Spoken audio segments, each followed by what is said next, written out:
You're watching Experience Comic Culture and Sales, streaming live daily to Facebook, YouTube, Twitch, and Twitter. To be continued. 3 little words that hold the secret to the next great story. 3 words that will thrill you, confound you, give life to new possibilities. Every variation of To Be Continued is a promise of adventure, a promise of excitement, a promise of unseen wonders and unexplored worlds.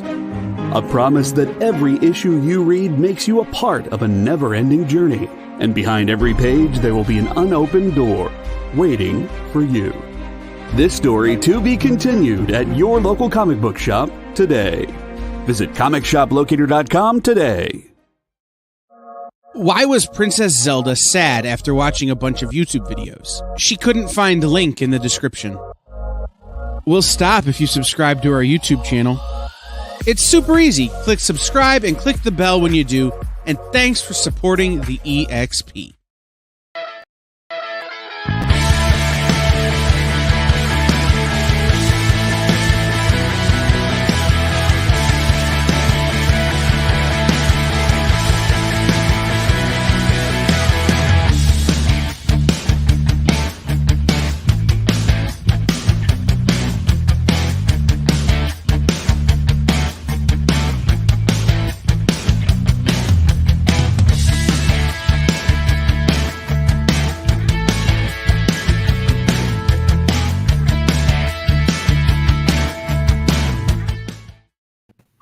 Hey, what's going on, Alec? What's up? It is Wednesday, new comic book day. Yeah, we're getting closer to Christmas. Can you keep it down? I'm trying to watch Gargoyles on my phone. Man, my shop didn't have any gargoyles when I got there. What? Oh, you know what's funny? Yeah. I gotta talk Yeah. to you. I just grabbed this right off the wall. Yeah, that was yeah, we didn't have any. We didn't have any gargoyles. It didn't come in, or? No, they sold out of them. They didn't have any. They didn't have any extras. Yeah. Well, you might get lucky here. All right, so let me get some shout outs here. I'm not watching Gargoyles on my phone. What? I'm not watching Gargoyles on my phone. I don't know. Are you? I don't know what you do, man. Okay. Well, you go to the movies and you see 4 movies in a I day. can either watch this or just pitch them comics, man. Buy comics, whatever. I haven't seen 4 movies in a movie theater in the last 4 years. You'll do it in a day. You should probably not brag about that. Okay. Actually, you're the only one that thinks it's not cool. Mr. Regal VIP, man. All right. So Kenneth Bird in the house, Lyle Hobson, Preston, Jeff Wedding, Easy Go Lucky, Cool Gamer. What's going on, guys? Ron, our buddy Ron Shepard, CJ Design. Let's see. Joel, what's up, bud? All right. So don't worry. We do have gargoyle issues here tonight for sale. At vastly increased prices because he can't find one in his store. So that means we can jack the price for vastly increased prices for Alec and no one else. Everyone else can pay. Sorry, I think you're missing the point of Gargoyles. It's supposed to be. No, I wouldn't do that to Alec. Alec is a fellow Eagles fan. And Weird, what's up, man? Now Robbie, on the other hand, totally. And another big one. Robbie, I'm going to bill him $60 for the one I'm taking home. Well, no, I charge him retail price, but shipping and handling would be like $100. I have a funny thing about that last, what was it, the Colts and Cowboys. My friend who he just got out of the military. He's been over in the UK for 5 years now. He did his, or 6 years. He did his 6th and he was done. He's been in the UK the whole time. Just moved home. It was his birthday the other weekend or something, and his girlfriend, or I think it's his wife now, was like, hey, we're going to take you to this game for your birthday. So it was his first game for his birthday. His favorite team is the Colts. Oh, no. And he was there at the stadium. Yeah, he didn't have a good time. Well, he had a good time. He was just happy to be there, but I was messaging him throughout the game. I was like, "Oh my god, dude! Like, I don't know how you're doing this." They should not have left Matt Ryan in there, please, dude. That was just come on, pull him out, dude. I mean, the game wasn't that bad going into the fourth quarter, but they scored like 30 plus points in the third or the fourth quarter. I mean, Matt Ryan got intercepted 3 times and lost a fumble. You can't be turning as a QB. You can't be turning the ball over personally 4 times and expect to win the game, dude. They should have pulled him out. There's no point. There was really no I think point. what was it? Was 2 of them a pick six too? 2 of them, I think. Oh yeah, it was brutal. It seemed like every time I turned my head and I turned it back to TV, there was another pick. It was just brutal, dude. I'm telling you that night. So I was watching the game. And I was like, I got time. I was like, I let the dogs out. I brushed my teeth and came back, and they were down like 2 touchdowns. And I was like, what just happened? Like what's happening? Yeah, let the dogs out. Apparently. That was brutal. But some good news for NFC East division fans, or really just Eagles fans. It was the best case scenario between Washington and the Giants. Oh my God, that was. I was looking at that going, yeah, yes, sir. That's what I'm looking for. I kept thinking, I was like, I don't even know who I want to win. I mean, I guess maybe the Giants, and then they tied. Nobody. I didn't want nobody to win. Okay, that was the best case scenario. And weird. Yeah, it's like watching somebody play Madden football against a toddler. Okay, yeah, that's what that game was like. CJ's right too. That Tampa game was great. We needed them to come out with a win, and they did. Last minute, last 3 minutes. Yeah, that was. You can't discount the GOAT. You can't ever do that. No, it was very funny. 14 to 3, I think, or Hugh, 16 to 3 or buddy? something. Yeah, no, that you can't discount Tom Brady. You can never discount Tom Brady. But all right, I'm gonna throw the best offers up there. You know what? No, you want to do Gargoyles first? Yeah, of course we want to do Gargoyles first. Nobody cares about this other crap. It's Gargoyles week. I'm sorry I interrupted you updating your status. Okay, all right, okay. But we're gonna go ahead and do Gargoyles. All right. So one thing about Gargoyles, though, I was debating on not wanting to read it until I rewatched the show, because I have not seen that show in I couldn't tell you how long, and this is a continuation off the show. It is, which is why I started watching it today. JD, I know. Going on me today. You have to kind of go by memory. I watched the last season of Gargoyles when it first got to Disney Plus. Right. Oh, it's on Disney Plus? I didn't even know that. I realized that when we were going to do the show tonight, I would have went to the movies today, but I'm like, oh man, we're even talking about Gargoyles. And then I realized that this book, which I read Monday night, was a continuation. So I was like, I of course I didn't have anywhere near enough time, but I watched like the first 5 episodes. But what are you going to do? When are you going to be able to get to movie theaters again? You have such a packed schedule with vacations tomorrow. And stuff. Yeah, when's your next vacation, John? When's the next one? Oh, this month actually. Tomorrow. By the way, Monday? No. You want me to take those up there? Yes, please. All right. So we have the Virgins, and then we have a set of the complete set of 9 covers also available. Cool. All right. So we have. These are so cool. These are the Gargoyle Virgin covers. The one that John's holding that's red is David Nakayama.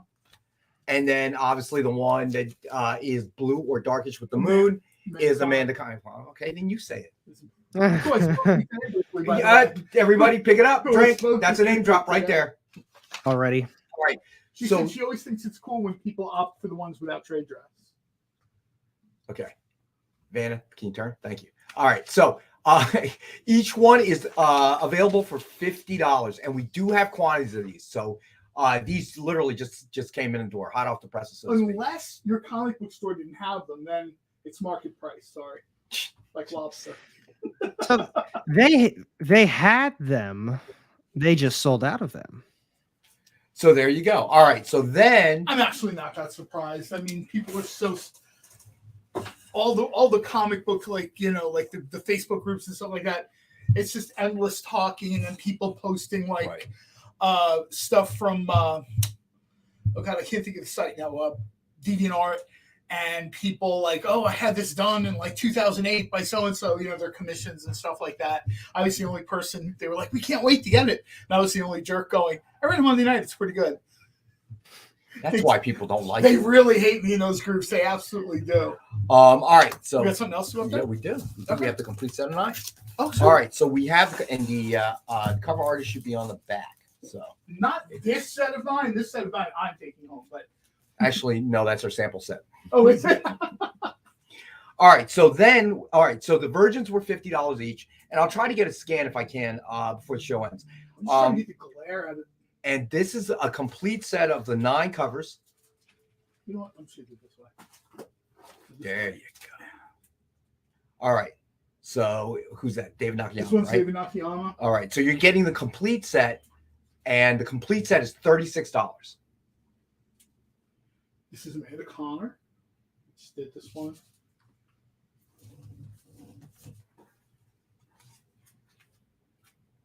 This one is, you may have seen his work occasionally before in Dynamite. All right. Creative is claiming one, and you got a creative. And keep in mind, everybody, we have multiples. Jay, right? It's pretty soon before we get dangerous. All right. So no problem. Lyrics Lee. These are so nice. I think I like the Perio one the most, but even cover A, just Nakayama killed it. I mean, all the covers are good. He really did. He was super. If you follow him on social media, he was super psyched this morning. It's like, today is the day. He was like, who, Nakayama? Yeah.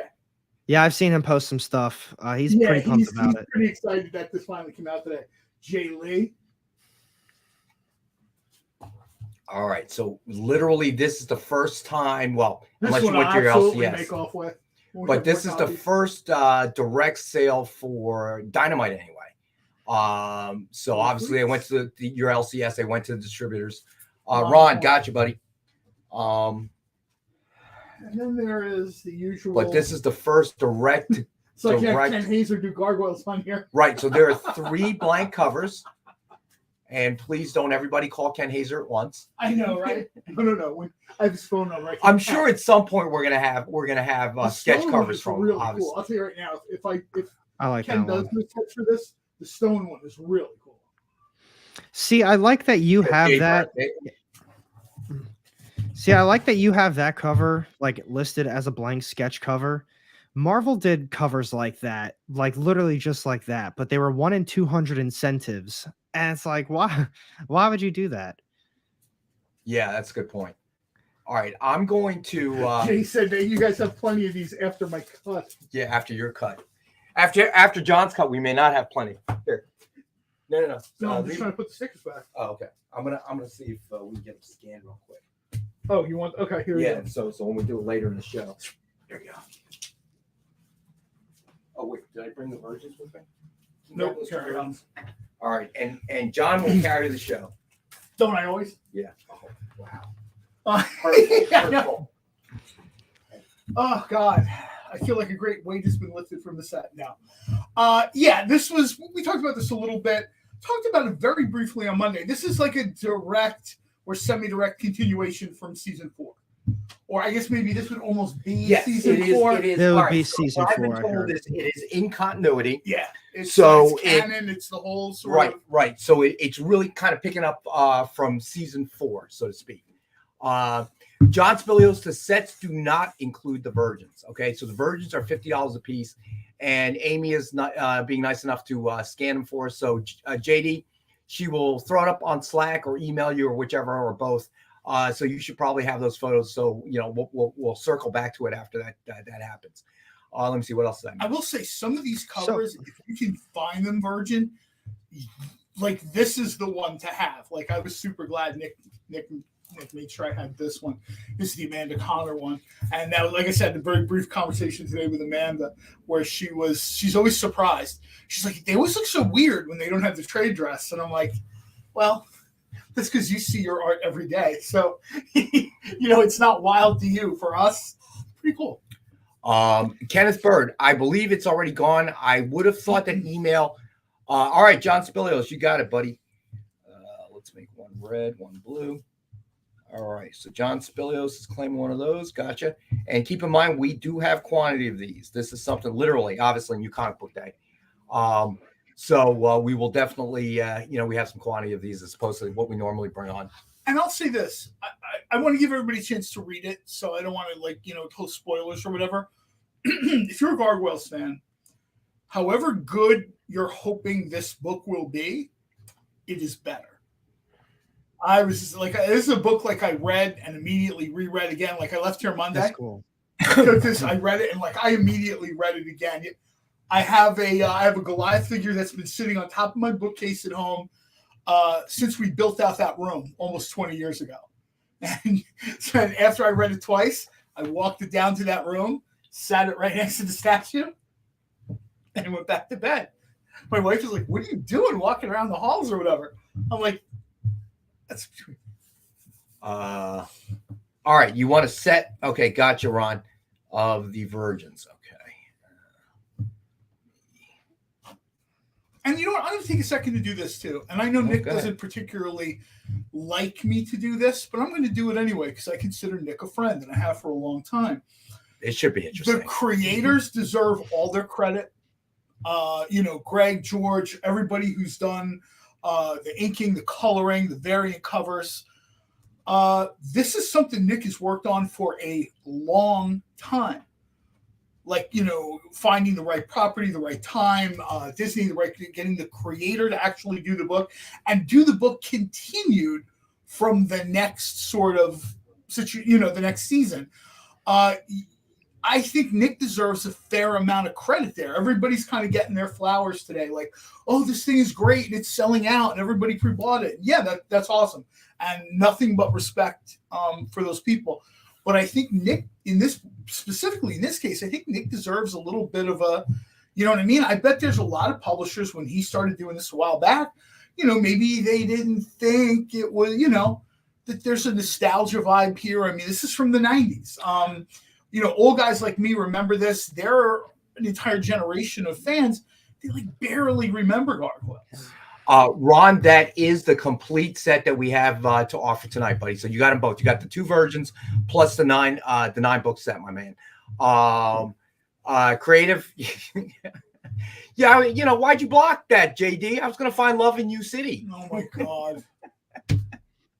Hey, I always love it because that means we've hit the big time, you and I, buddy. The bots are after us, man. So even though he always deflects and makes sure he puts everyone else over like a good publisher does, I don't work here. So I'm going to go out of my way for a second to put him over. There's a lot of publishers that wouldn't do that. Uh-oh, here he is now. Don't put him over, man. Now he comes in. We did great pricing. Even though I got a veggie sandwich. Uh-oh. Oh. We did the pricing before I ate. Yeah, don't let him lie to you. There's a pizza coming. There are 2 pizzas coming. First of all, there's 2 pizzas coming. Yeah, that's true. Emphasis. I didn't eat. We did the prices before I even had What are you hoping the guy's going to have a car accident? What, the pizza guy? Come on. No, the only thing I'm saying is we did the pricing before I ate anything. Before I ate my Relax, veggie Nick. sandwich. You're not in a court of law. It's okay, buddy. Nick, let them Why is it that I'm guilty before I'm presumed innocent? I have no idea. Nick, let them know pizzas for closers. By the way, did you see that? For the first time, I saw the Saturday Night Live skit with Alec Baldwin walking into the elves doing that skit. Always be cobbling. Always be cobbling. Listen. If you want the good tools, they're wasted on you. All right, Creative, you're going to have to email Nick directly. Dynamic Forces. I have to give it to him. He even said it right. Dynamic Forces and Dynamite Entertainment cannot be responsible for any diseases or germs or bacteria that you may receive from this sandwich. So we have to disclaim it. Creative Keep, I'm going to give you one of 2 choices. You can either claim the sandwich.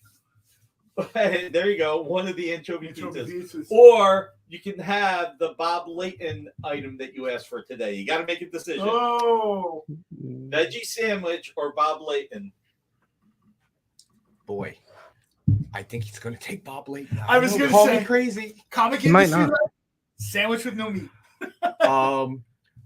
Yeah, Preston, anchovy pizza is not for claim. So Ron says, so the books are actually cheaper than previously expressed. No.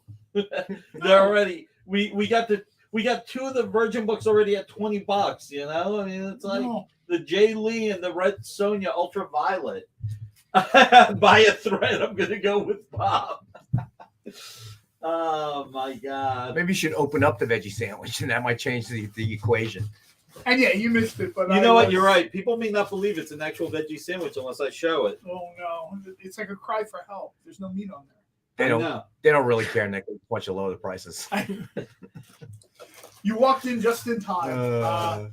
Yay! Thank you, Amy. Thank you, JD. Thank you, Amy. All right, so you walked in just in time, Nick, because I was your usual humble self. All right, so this one's not the Amanda Connor, right? This one is that's David Nakayama. Yeah, that's David Nakayama. All right, so what you're looking at is the David Nakayama Gargoyles Virgin cover, and we have multiples, and they are $50 a piece.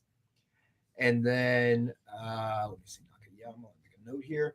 And then the Amanda Connor is the blue one, and that Virgin cover we also have multiples of, and it is $50. And then let's see. And we'll flash this on one more time. We'll go to best offers. And then, JD, do you have the complete set of 9? You mean the set I just put in my car? Yeah, that's it. Yes. I can't load them all up, though, because we run out of space. Okay. All right. Did they not? They didn't give you a group shot. They just did it one at a time. Correct. They just did one at a time. Okay. All right. You know what? Let's move. Let's see. Oh yeah, that's not going to create too much space. All right. So let's go to best offers real quick. So first best offer item of the night: Generation Shattered, #1, signed in gold by Dan Jurgens. It is number 3 of only 25 signed in gold. We have it is suggested retail of $89.99. It is a best offer book starting at $19.38 for the year that Superman was. I was a big fan of John Byrne Generations, and it was one of those things where I had a whiplash reaction. I was told they're doing Generations without John Byrne, and there was instant rage. Like, what? And then I was told Stan Jurgens. I'm like, oh, okay. Like I went from here to back down to here. Like, oh, okay, we're good. Sean Butler, very glad to hear, buddy. I'm glad you enjoyed it, man. All right, so the other best offer book of the night is Little Ernie, one shot, DF exclusive cover by Ken Haeser. JD a second there. Nice product placement for the Wawa Cup. No, it disappeared. Oh What's that? Oh, it disappeared. Hold on. Okay, no worries. You want me to just put it up there? Nah, give JD a second. Okay, you'll find it. Give him a second. He's out all day. Kyle pays him $7. Dude, what is in that bottle? Well, he technically just got those pictures. Oh, okay. Yeah. I was gonna say, what do you think Kyle's paying you $7 for? Jesus. Well, no, what? Yeah, it's $6.50 actually after taxes. What happened when I tried to load up all the new pictures? It deleted some other ones. Oh. So. Okay. Those might be ones I've decided I'm just gonna take. All right. But you still have the. There we go. Oh, there we go. I got you. Okay, so you still have it up on Slack. Cool. So Little Ernie, one shot DF exclusive cover by Ken Haeser, signed by Ken Haeser. It's number 2 of 100 signed, and it is a best offer book starting at $5.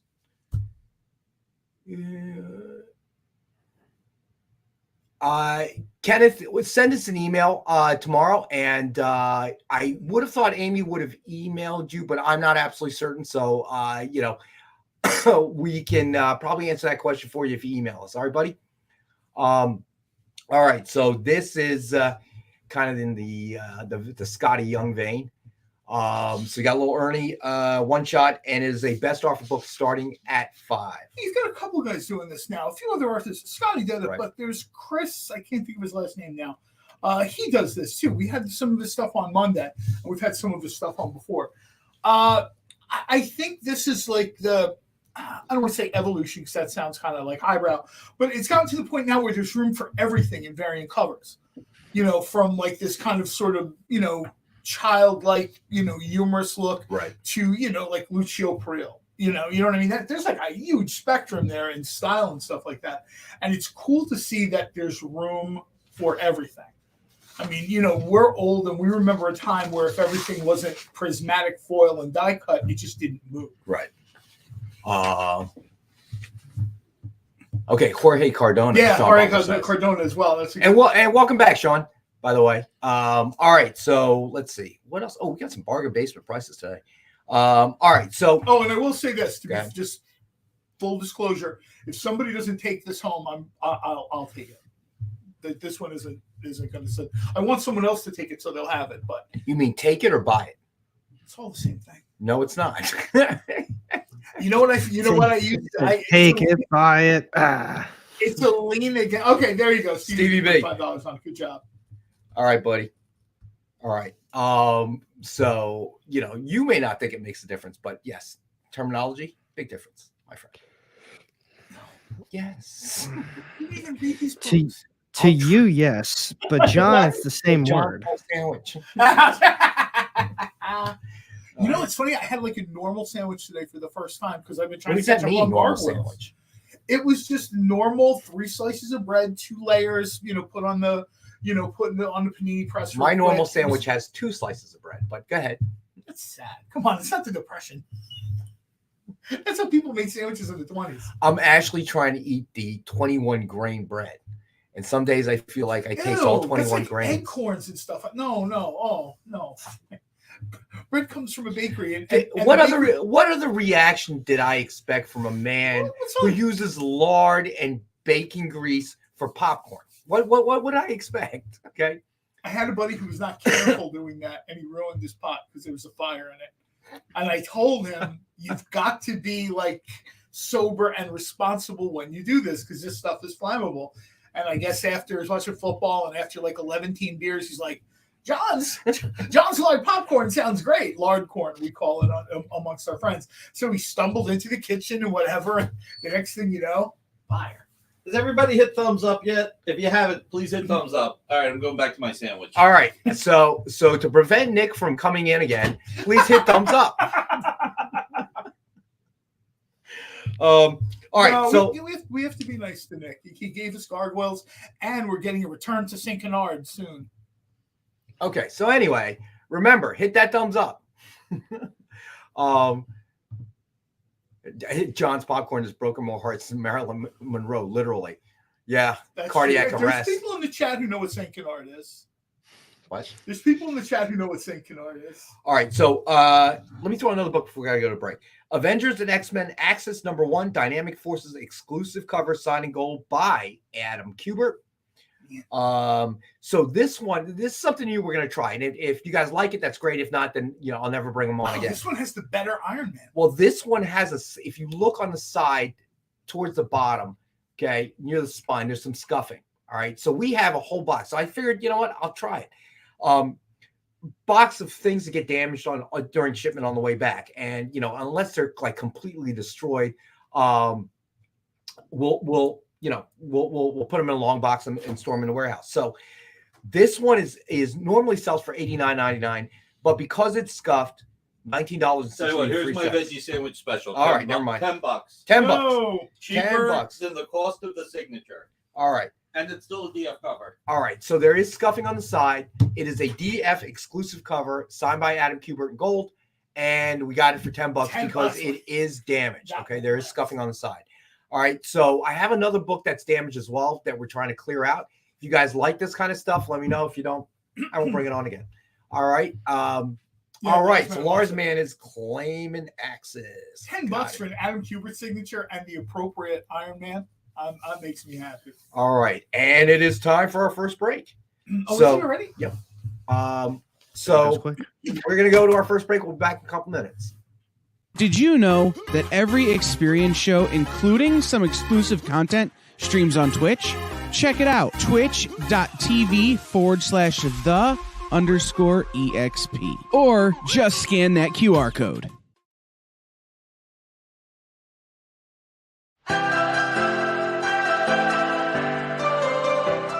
This is The Experience.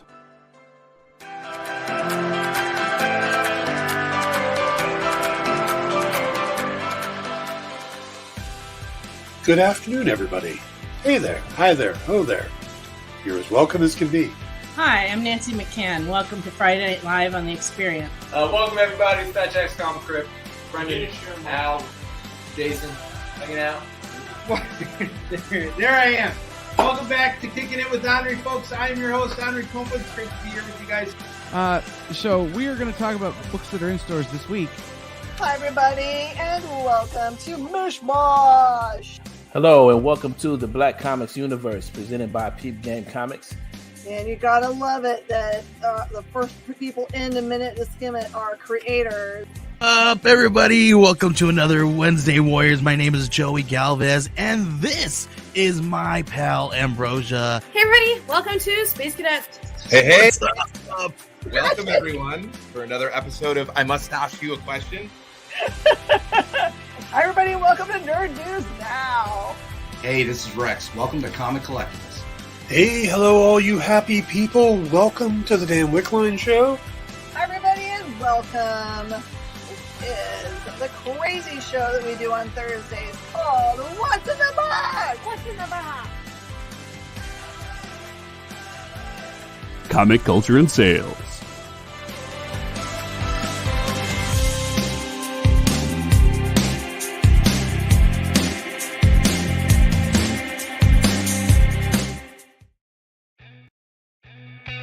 Programming on the EXP is made possible by viewers like you, or your local comic shop, or that Kickstarter you backed, or the publisher you like, or comic industry professionals who want to share a message with the world. Really, anyone who wants to advertise with us can. If you're interested in seeing a product you know and love, or are creating, or are publishing, or are involved with, advertised here on The Experience, and having your message shared with our viewers, please reach out by scanning the QR code below or visiting our website and using the contact form.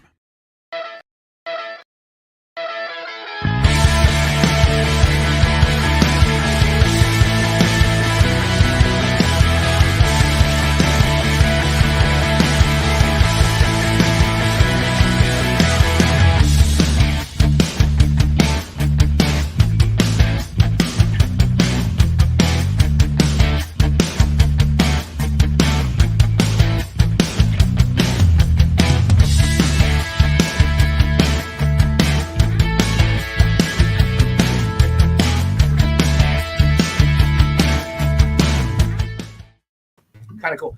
We were just mentioning, hey, Jay Burns, shout out to Jay Burns. It's kind of cool that you're watching the show when you're not working the show. We appreciate it, buddy. Either that or he just loves laughing at us from the comfort of his own home. Aren't you still young? Go out and live your life.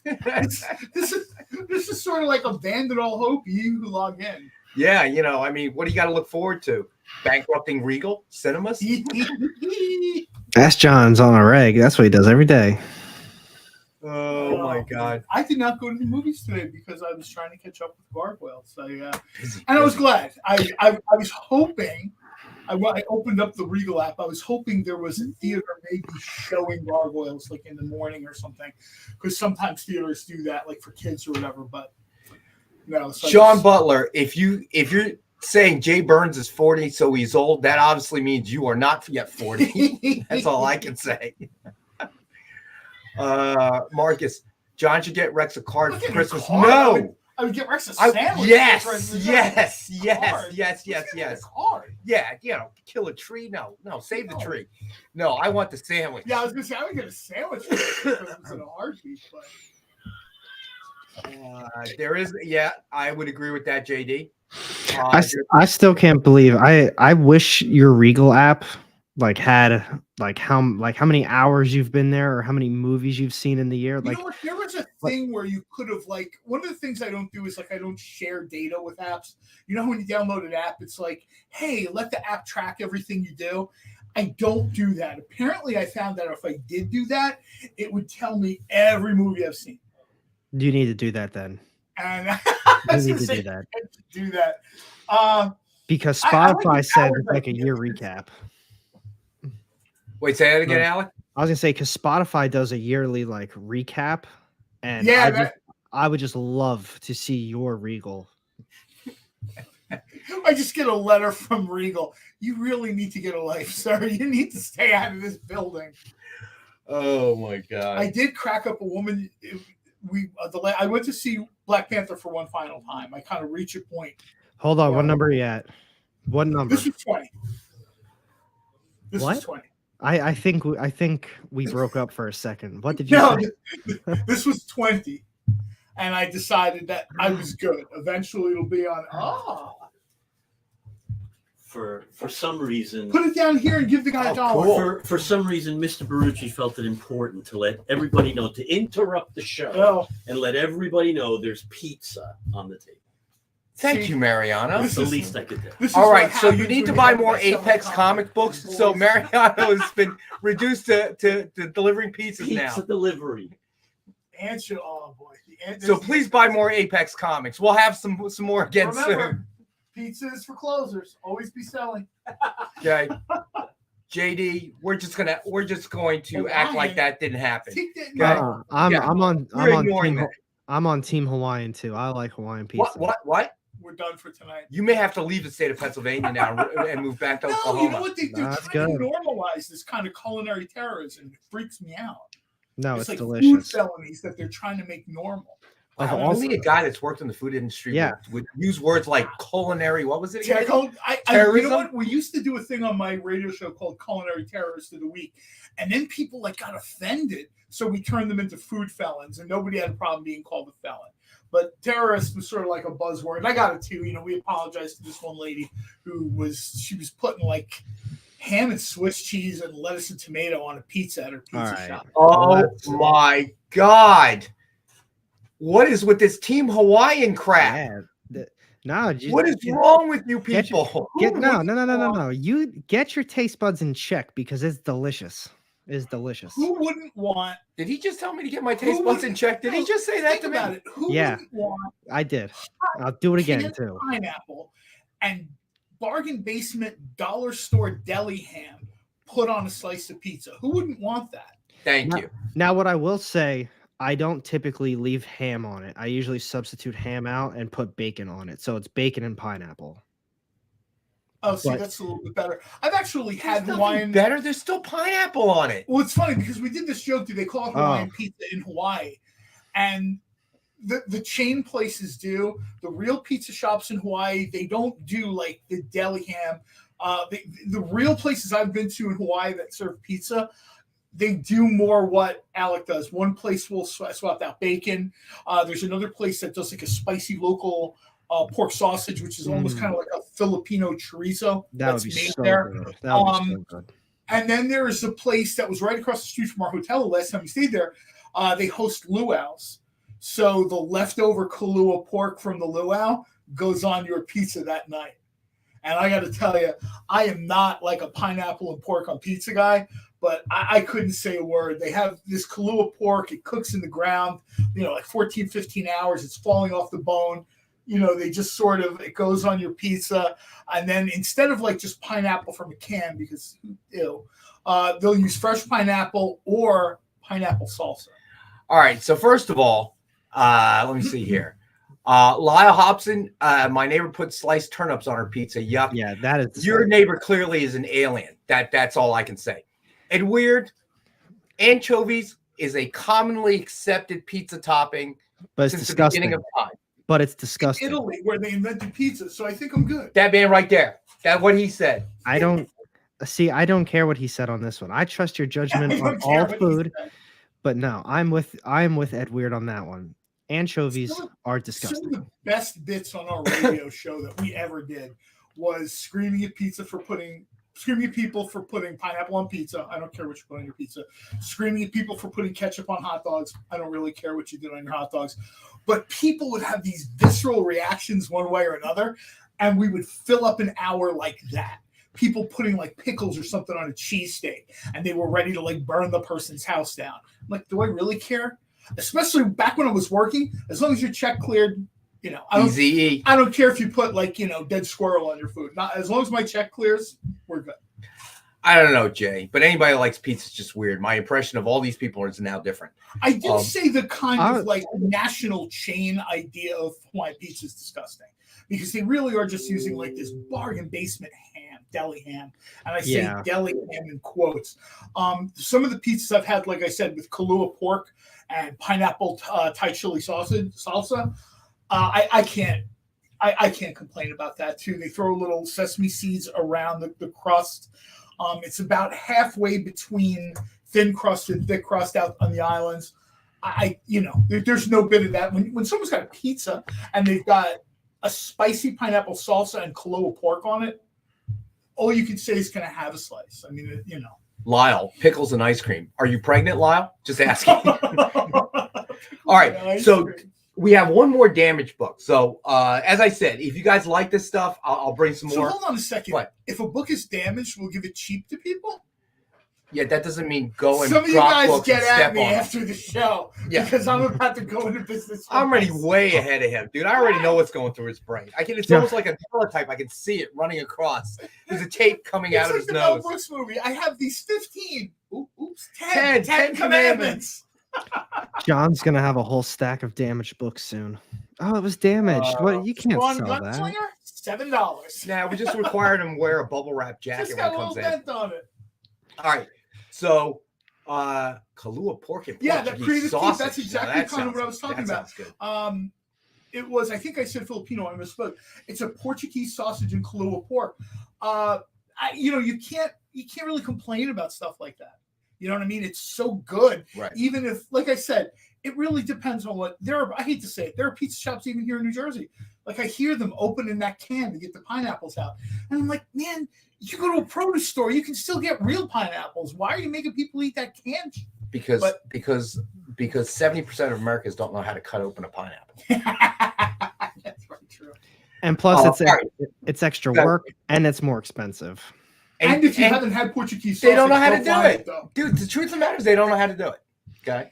You'd be amazed. That too. All right. So, all right. So this is the other damage book of the night.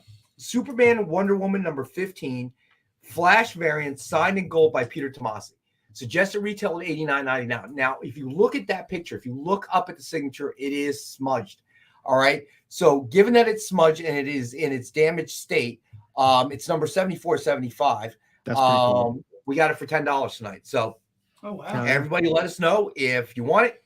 If you want it, it's yours for 10. And if you guys kind of like this damaged stuff at a basement bargain price, I'll bring some more on. As I said, damaged comics go into this long box because nobody wants to throw them away. There's this thing where collectors want everything pristine, right? But then there's what I call, there's the kind of like, there's what I call the almost like the professional collector, right? It's buying and selling, it's dollars and cents, it's checking stuff off a checklist. And then there's stuff, the kind of collector I am, where I just want this. You know what I mean? Like I wanted Planet of the Apes 11 or 12. I was up in Boston at a con, and the guy had it for like 3 times the price, but I just wanted the book. You know what I mean? So I bought it. I didn't care. At the end of the con, all these damaged books are so much more reasonably priced. I'm like, I should have waited till the end of the con, but if it's something you just want, you know what I mean? Like I want to own this. I want to have that. Do you really care if something is smudged or dinged? Or, you know what I mean? Especially like me. And this is why I have to keep buying these things. I've had to buy, I think, Vampirella 22, I've had to buy like 7 times because I keep reading it and it's not in the best shape to begin with. And then eventually either I'll give it away or I'm like, you know what, this is sort of, this is past its prime. It needs to be retired. Right. If you actually have the books and read them, this is a great way to get this stuff that's a little, All right. And on these $10 books, if you haven't bought anything else during the show, I'll probably end up sending it media mail to save you, and it'll reflect on your invoice to save you. There's no reason to pay $10 shipping for a Creative $10 Keep book. is exactly right. These are for like beginner collectors. Right. And we used to do stuff like that on the show when we first started doing this. You know what I mean? Read people versions of stuff where it wasn't, I want a cover sketch from Alex Ross with the signature. Okay, that's $2,000. Where should I send the bill? Or you can get like a pencil art cover, blah, blah, blah, you know what I mean? And so you're sort of in the game, but it's not. Right. And Nick does that with his original art show. Nick will always throw pieces of art out there. Everyone's like, every piece of art is $8,000. I know it just seems that way, but it's not. Oh, that's pretty cool, Lyle. I've watched Nick pick up art pieces all the time, 30, 40, $50, where you can just sort of get in the game and, you're in. Right. Maybe you're not at the top level, maybe you're not, texting Spencer back that I need this and that or whatever, but you're in there. You have starting your original art collection. All right. Wow, his comics. All right. So you know what? I'm looking at that smudge. You know what? I'm going to take that Superman Wonder Woman and we're going to go to $7.50 on that. All right. So new price $7.50. Wow. Cool. Yeah, because I'm looking at that smudge. That's pretty smudgy. I like the 74 out of 75. Yeah, that is pretty cool, isn't it? All right. All All right. Okay, so this is probably the cheapest sketch cover we've ever had. Archie #1, signed with Betty cover sketch by Ken Haeser. Suggested retail of $89.99. We have the one available for $19.40 tonight. Wow. I think that's like the first time we've had a Legacy CA that low, right? Pretty sure. Yeah, I mean, I got to think. I couldn't test it out on a stack of Bibles or anything, but I'm pretty sure. I also think this is the first Archie cover that you've had on here too, at least with me. Well, I think we had this run, but that was a long time. I was going to say we might have when we used to be in the lobby, when we used to do them out in the front. We would just literally in the beginning. We talked about this all the time. Rex would just grab what was in boxes, and we'd be like, "Okay," and we'd turn on the camera. Yeah, pretty much. You know, there wasn't all the there's this and that stuff isn't slacking, but no, there was none of that. It was literally okay. And Weird says he got a Hogan CC $10. So yeah, maybe it's not the cheapest we ever had. Okay. I remember one week you just literally grabbed stuff from your desk, and you're like, "Okay, here we go." And we're like, "Hi, everybody, welcome to Comics Collectables." Probably, it sounds like me. All hey, right. bringing back back a do- lobby show anytime soon. A what show? A A lobby show? lobby show. Yeah, for old time's sake. For not. That show we do brewery show. All right, so Lars Man is claiming it. You got it, Lars Man. The next one we do should be like a brewery show. Yes, most definitely. The price we really fluctuate. We order a pineapple pizza then too.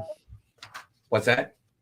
We order a pineapple pizza then too. No. No. Then I'm not going. All right. Let me see. Well, a perfect example is the pizzeria I really like by the brewery, Organico. When I've seen them cutting up real pineapple for their pizza. Wait, what pizza place is this? Organico. It's right down from Zed's. I've never seen. You know how Zed's is like at the end, and there's like a strip mall between the two. Yeah.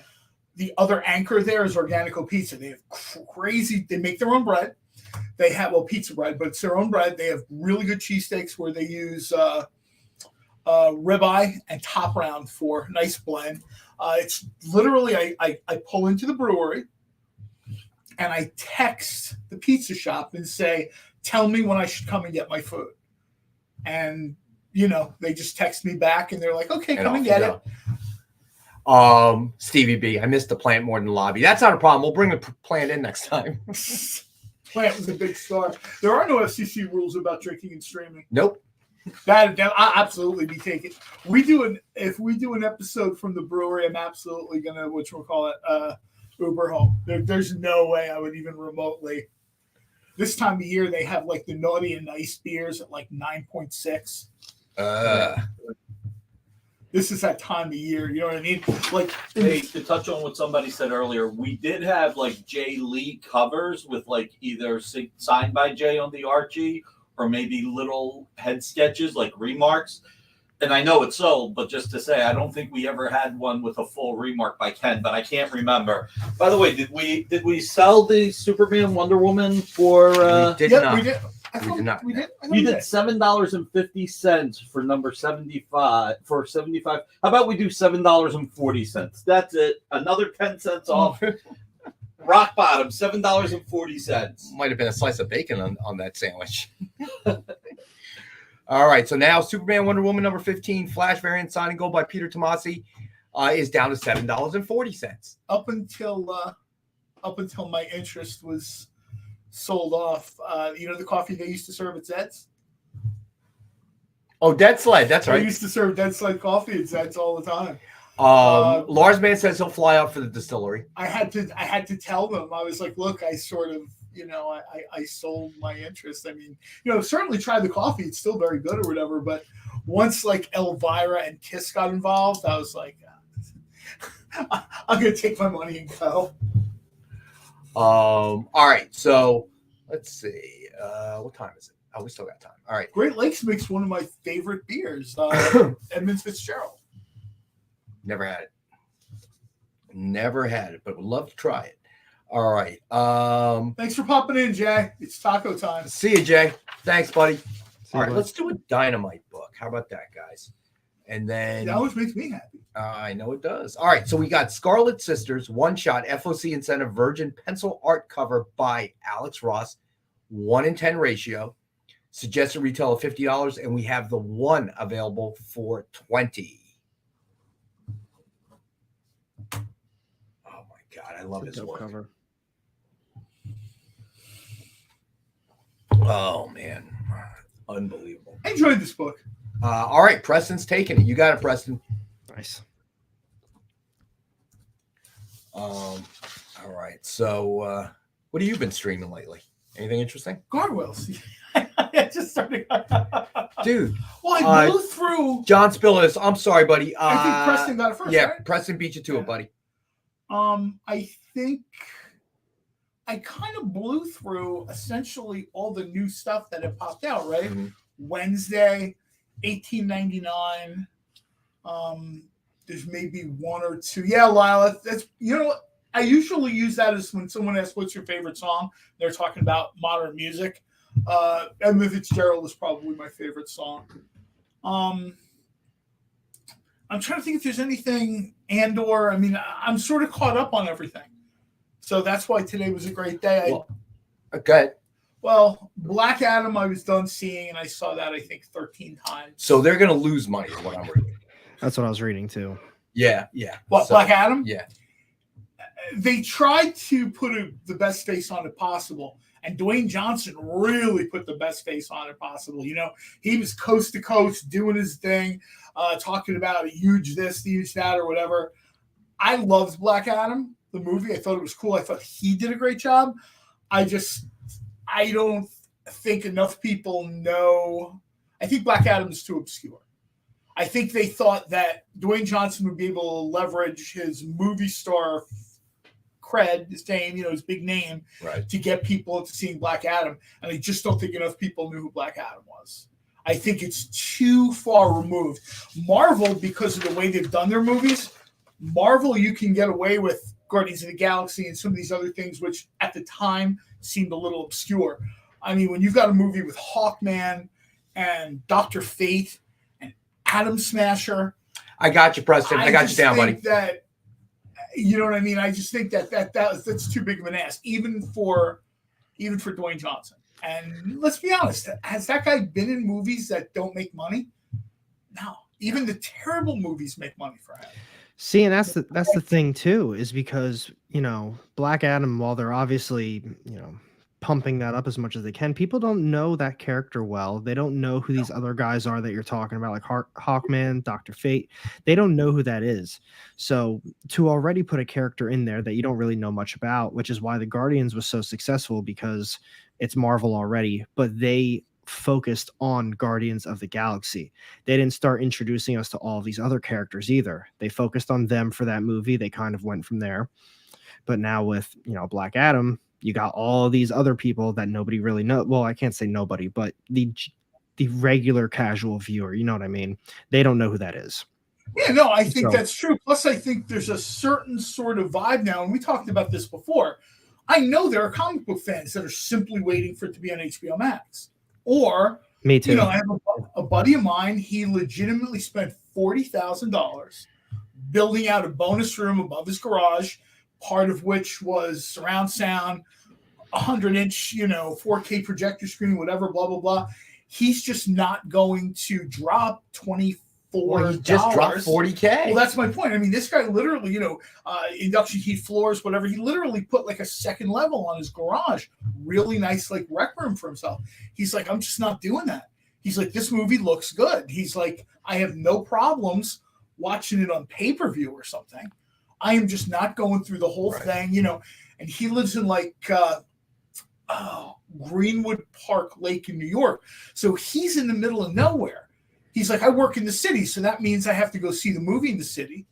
That's $25 a beer, dinner, whatever. It's like $60, $70 for me to go see a movie in the city, and then I'm taking the train home at 10 o'clock at night. Right. He's like, that's a good point. That's just not going to happen. Yeah, why do that? And I think there's a lot of people that had that sort of mindset, like, oh, this is cool. The Rock is in it. I'll just catch it when it's on HBO Max or on demand or whatever. So CJ Design says, surprised the Eternals didn't totally bomb, but MCU has more credit, I guess. Yeah, they got enough credit. It's going to be Eternals too, if you can believe that. We'll see. I know they said there is, but we'll see. Yeah, we will. That's for sure. We'll see. Preston's waiting on the Blu-ray. That's a good point. Yeah, that's a good point, JD. I would agree with that. All right. So, before we have to go to our next break, let's do another. Okay, so we've had this one before, I know. Grumpy Cat #1, Haeser hand-drawn original art edition. And it's just retail $59.99, and we have it for $20.15. All right, so you know what? I'm just going to lower that to 15, actually. Okay. Because $20.50 seems like such an odd number to me. I heard the Screaming Ghosts were joining the Eternals as their new Even leaders. what's his name? That would actually make Eternals better. Chris Hemsworth. That would make the Screaming Ghosts would make the Eternals better. You got a large man. What's Grumpy Cat? Even Chris Hemsworth said it. Like, I'm open to doing Thor again, but it cannot be. No. Yep, I saw that. You know what I mean? He wasn't negative. You know, he didn't slam his coworkers. He did it in about as classy a way as you could. But he was sort of like, in order for me to come back as Thor, and keep in mind, it's like he talked about it. It's like a 4-month process for him to go from normal fit dude to Thor, right? It's easily 100, 150 days. He said, it has to be for something, not goofy, not, oh yeah, we picked Guns N' Roses for the music, so let's just do this scene, or you know what I mean, or it has to be for something substantial. Right, I agree. And I agree. If I was him, he's made his money. Lars Man says he'd like to see a Dr. Blake based Thor series. I think that's like a Disney Plus thing. Yeah, probably. I could see that as a show. Yeah, that seems like a show. Like maybe they've done Jane Foster's Thor, right? Maybe they do a Thor series where it's Beta Ray Bill. They do almost like a What If spinoff, right? We do a Donald Blake one. We do, what was the horrible thing in like the 90s where he was Thunderstrike or something? Or yeah, I think that's actually what it was called, Thunderstrike. We could do that. They could do that one, you know what I mean? And they could sort of do this kind of, the Watcher looking at the hammer and, that sort of thing. But I think more and more of that stuff, these kind of cool ideas, I think these all kind of move towards Disney Plus now. Ed Weird says, did that movie where Thor plays Hulk Hogan come out yet? No, it has not. Okay. There was some kind of issue promotionally there where I guess the WWE, they also own the rights to WCW footage. And I guess there was just sort of some issue there about promotion. So it's kind of stalled. I mean, the movie's coming out, but we should have gotten like the press tour for it by now. And I think you had Vince McMahon sort of step away. A new guy kind of came over. Like some people control the wrestling, some people control the business. So I think there's a little, you know what I mean? There's a little bit of like Throg as well. If you decided to do six episodes, obviously you can do Throg, you can do Thunderstrike, you can do kind of like, and do it in the Jack Kirby animated style. I just recently rewatched Constantine, House of Mystery, and it was good. It was really good. It was nothing you hadn't seen before. What was better about that was there were some shorts, and you got a Blue Beetle in Question short done in the style of the 60s Spider-Man cartoon. And you got what I considered the best of those was Commandy, literally done in an animated Jack Kirby style. Right. And of course, it's like 5:30 in the morning. I can't sleep. I put this on, whatever. And I'm just blown away. I'm like, of course, there's nobody in the house, but I'm talking out loud to myself, like, this is great. This is great. And of course, dog's looking at me like, who are you talking to? But I would love to see a Donald Blake Thor episode done in the Jack Kirby style.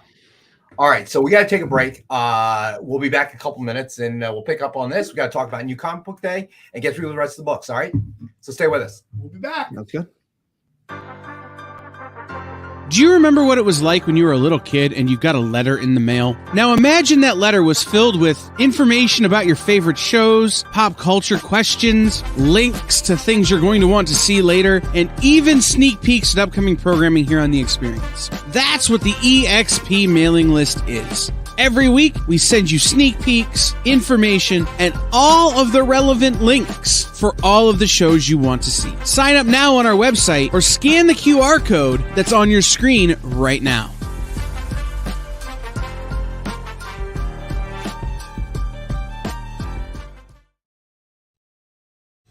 You just finished the last episode of your favorite new show, and you just have to talk about it. But all your friends are ghosting you because of that incident last week at the buffet. Oh, you know the one. What you did to that chowder. Ugh. Keeps me up at night. So what do? Join writer Dan Wickline as he breaks down all your favorite pop culture media. Whether it's a review of the latest nerdy TV show or a dive back into the history of your favorite comic characters, Dan's ready to discuss all the hottest topics live. Join the conversation as Dan live streams Tuesday through Thursday at 5 Eastern, 2 Pacific on Twitch, Twitter, YouTube, and Facebook. The Dan Wickline Show on The Experience, Comic Culture and Sales.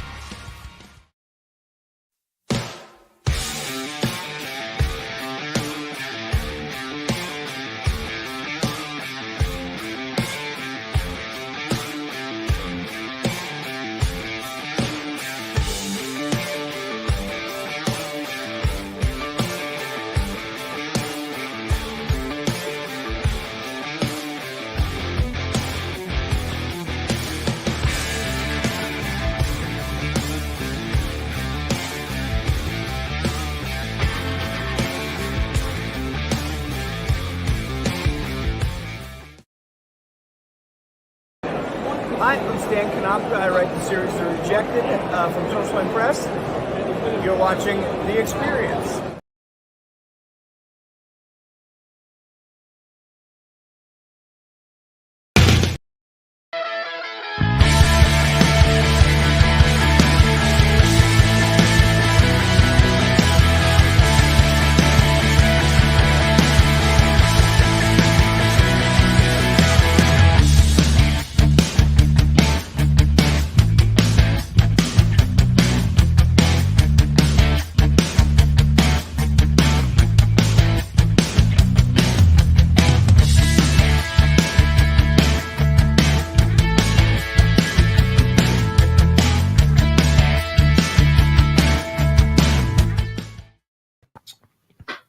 All right, and we're back. All right, Kenneth Bird. JD, if you get a second, do you mind throwing up my email and Amy's email for Kenneth so he can email us? I have to agree with that last commercial stock photo. People are creepy. That is true. Yeah, but they're cheap. All right, let's get to. Yeah, Stargirl was one of those things I thought sort of. I don't want to say went by the boards, but I never thought it got the spotlight it deserves, right?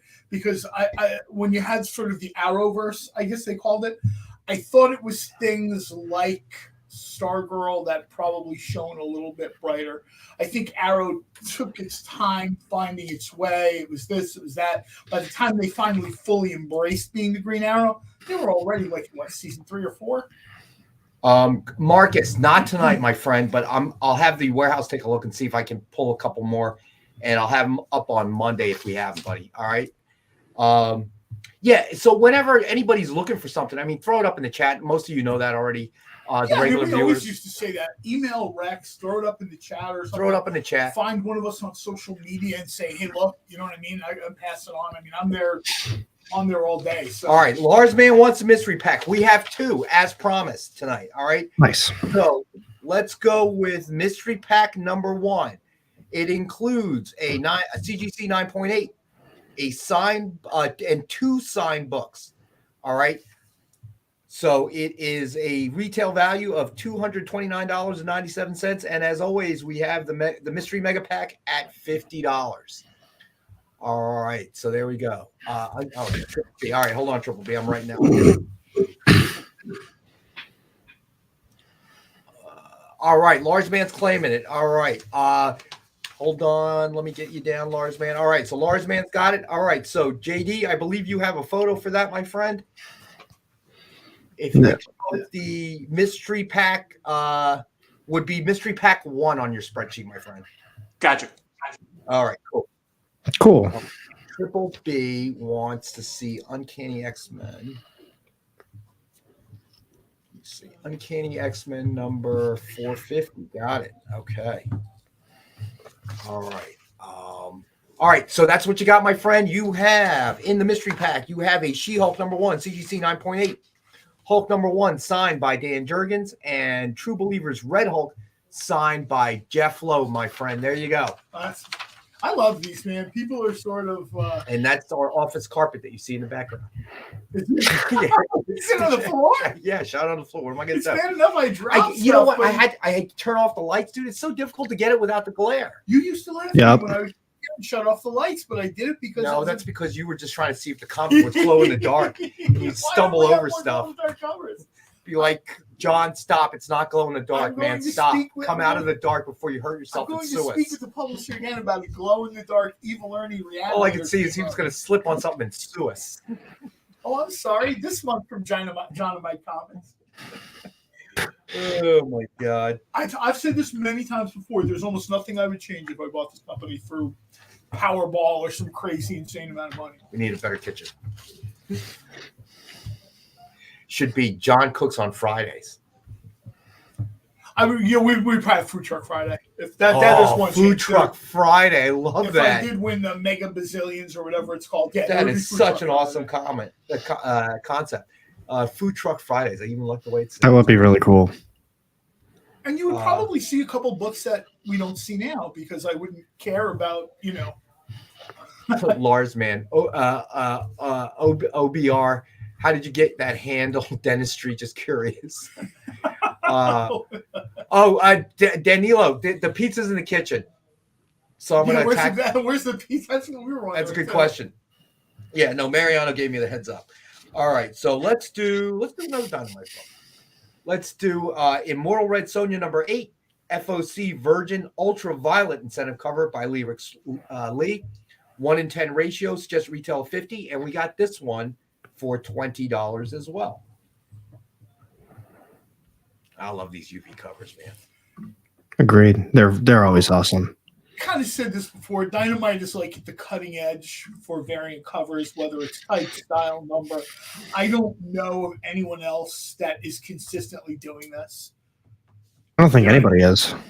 I mean, I really don't think anybody is, and clearly it's working.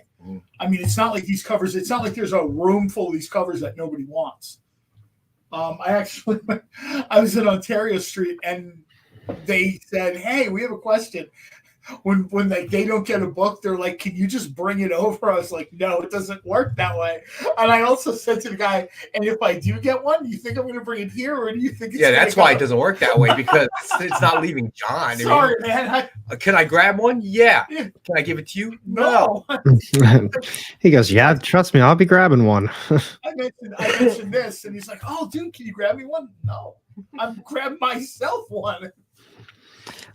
Yeah, I think about it after I read it. I did. Well, I actually said that. I'm like, man, I said you can't wait to see this, to read this. He's like, you know what?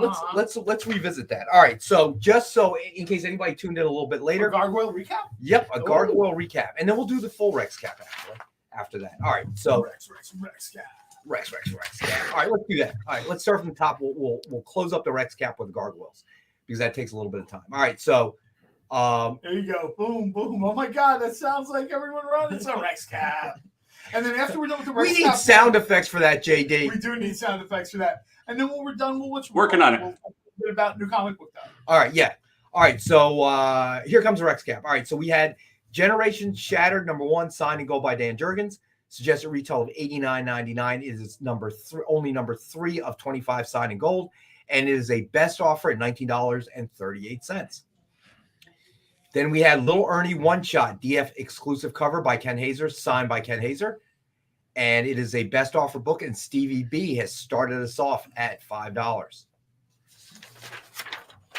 All right. Then we did Immortal Red Sonja Number 8, FOC Virgin Ultraviolet Incentive Cover by Lee Ritz Lee. 1 in 10 ratios, just retail of $50. And we have the one available for $20. All right, and then here we go. So we had the Gargoyles Virgin cover, blue cover by Amanda Connor. And obviously this is right hot off the presses. And we have quantities available for $50 each. And then we have the Nakayama Virgin cover, Gargoyles, and this one has a red tint to it or background to it. And we have quantities of this, also $50. So both Virgin covers are $50 a piece. Then we had the complete set of 9 Gargoyle set. There we go. Thank you. So cool. And we have all the covers plus the 3 variant blank covers. Obviously, 1 red, 1 purple, and then 1 with the snow cap. And we have the complete set. So all 9 books for $36.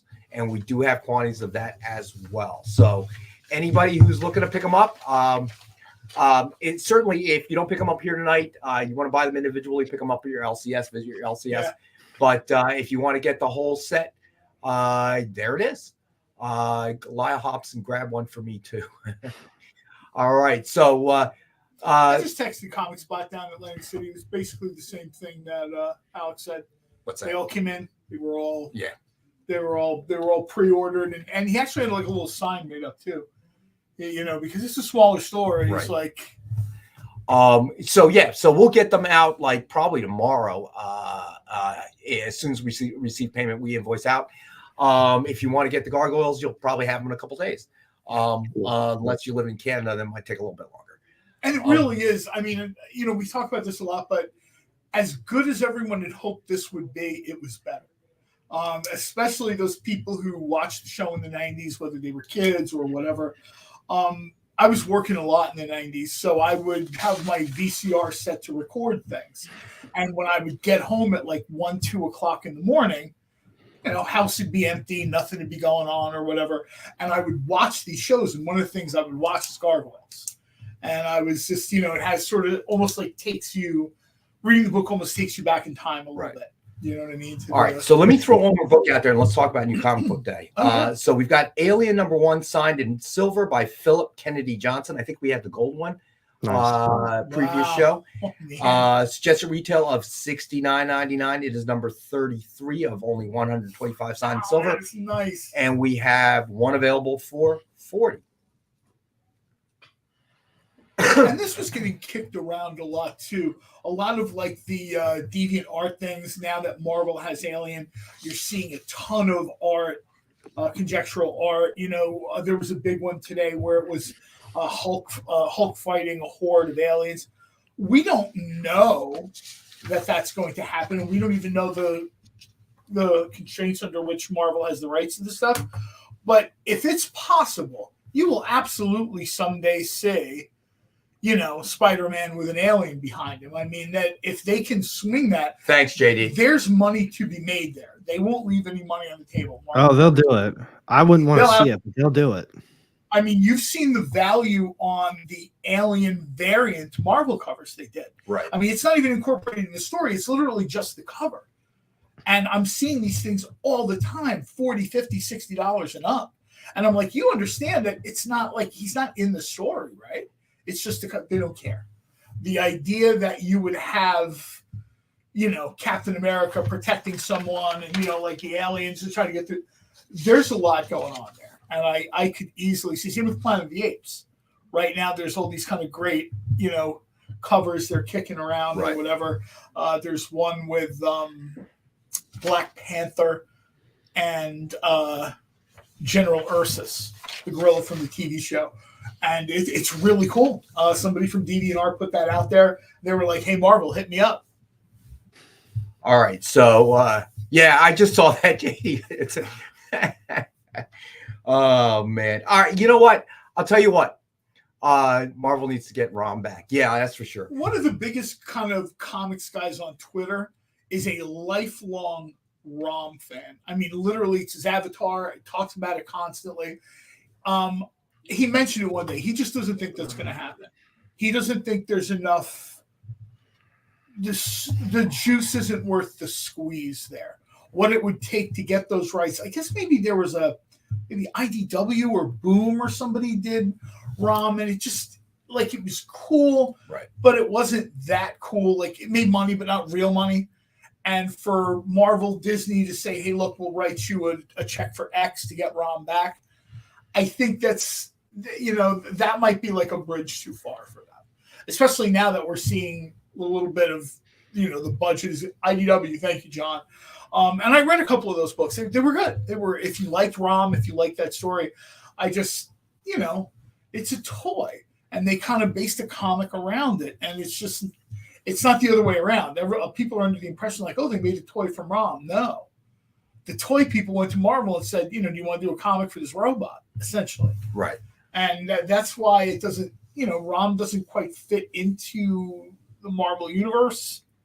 Although I guess now everything fits into the multiverse somewhere, but you can fit it in now. But yeah, that was a period of time when they did that a lot.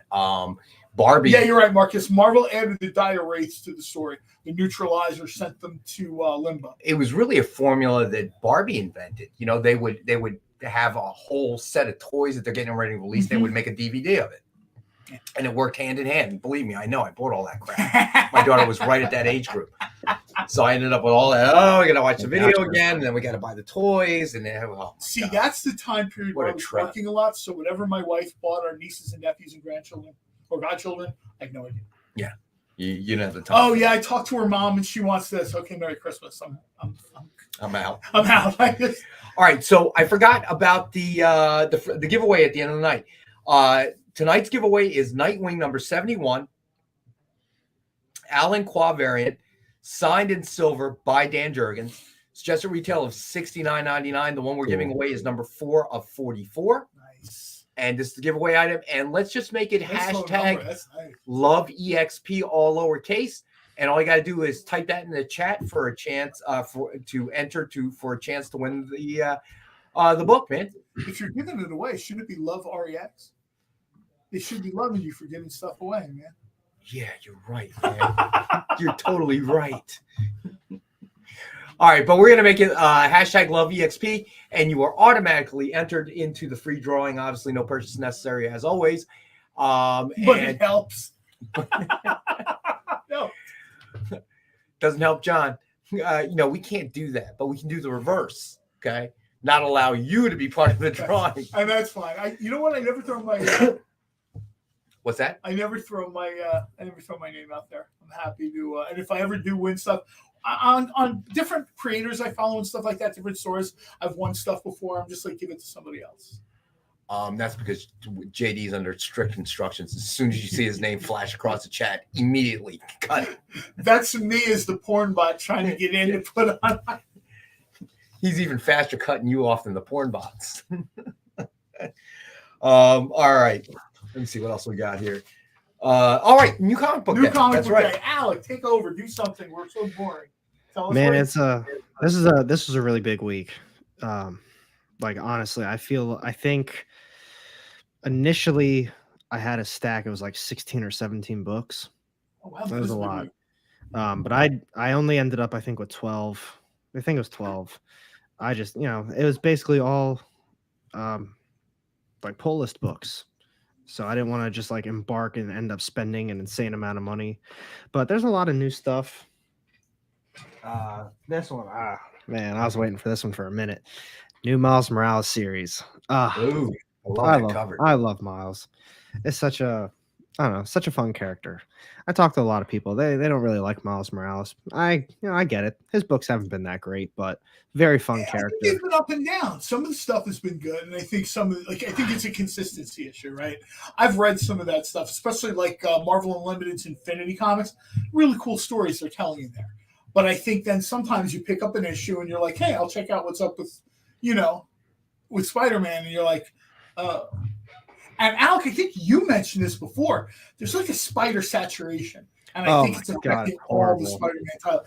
It's nobody's a bigger fan of alternate realities in the multiverse than I am.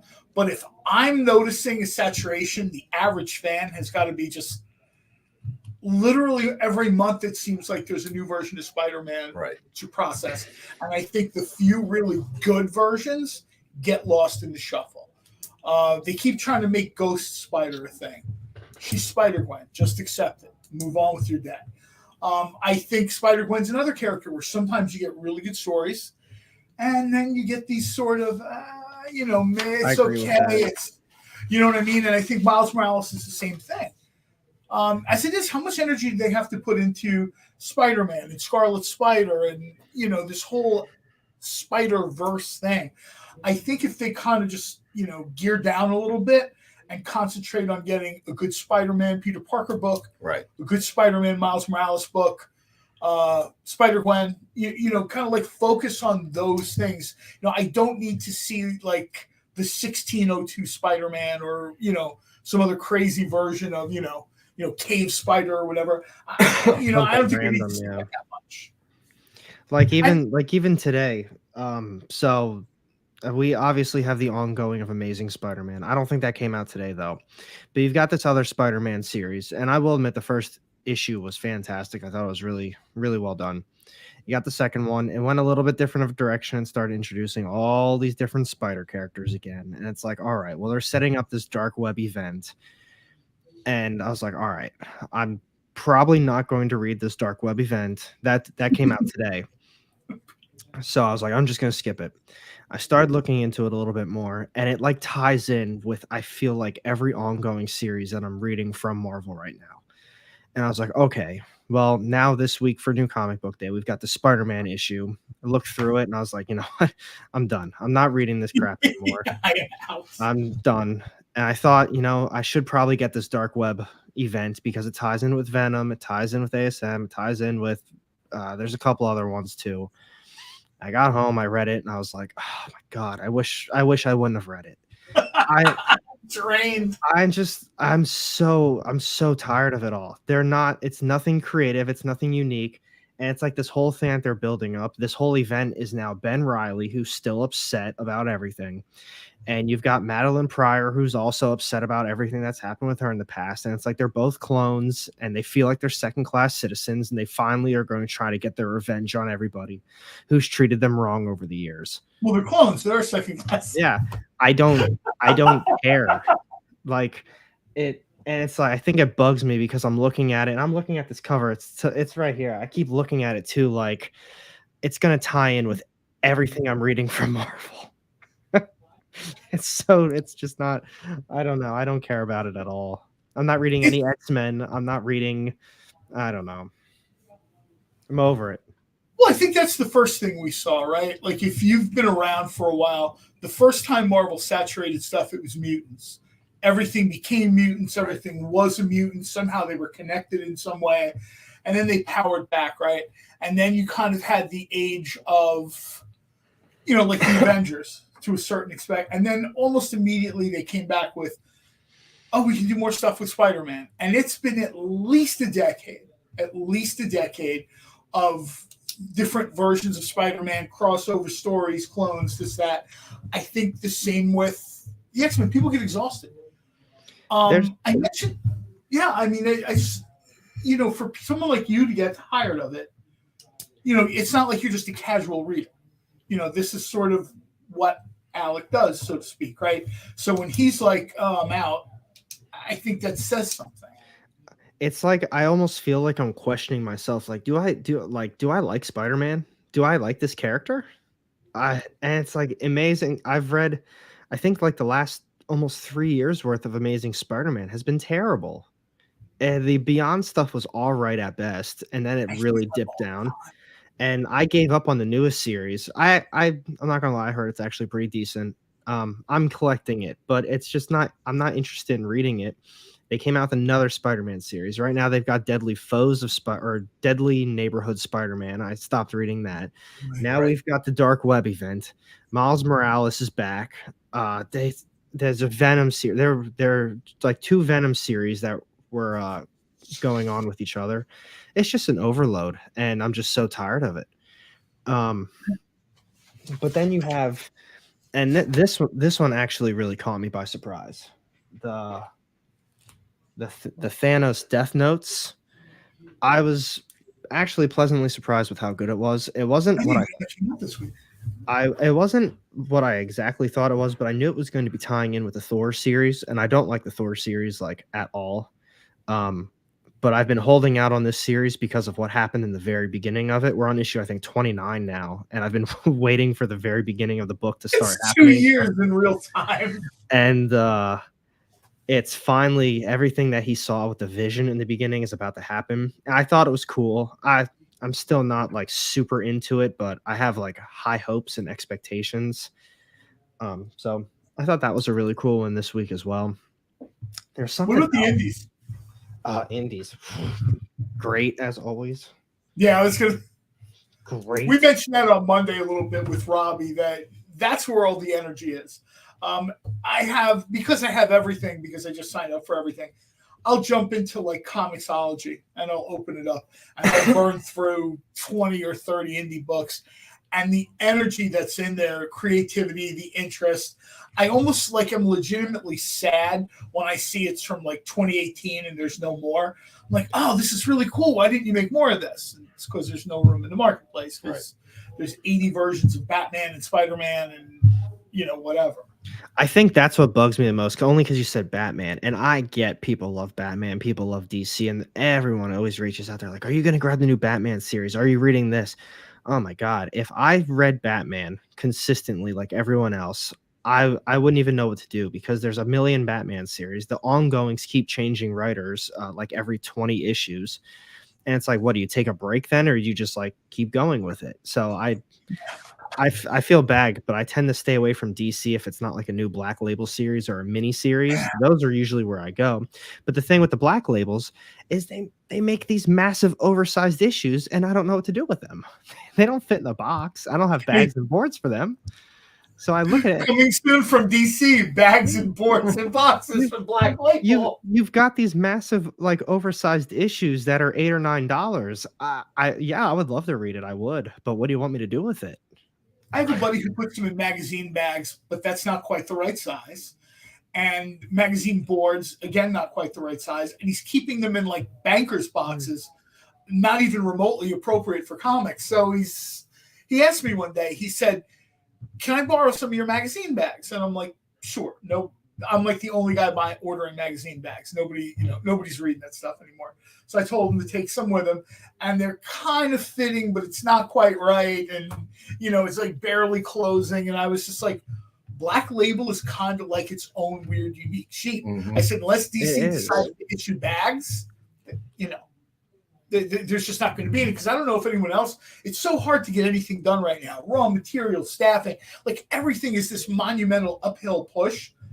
I just don't know if they sell enough Black Labels to make it worth a company you got minimum quantities you got to order too.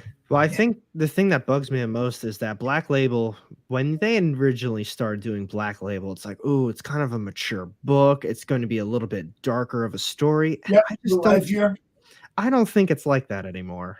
I think it's kind of just a regular book that has the Black Label word on it. That's what I'm getting at. But Larsman just mentioned Treasury Edition, and I think that's kind of what it's become. It's just a Treasury Edition. It's a big book of, you know what I mean? I mean, when Treasury Editions came out, they were like, I remember being at the drugstore and like with my parents' grown-up magazines was a Treasury Edition. I was like, it was like the greatest thing ever.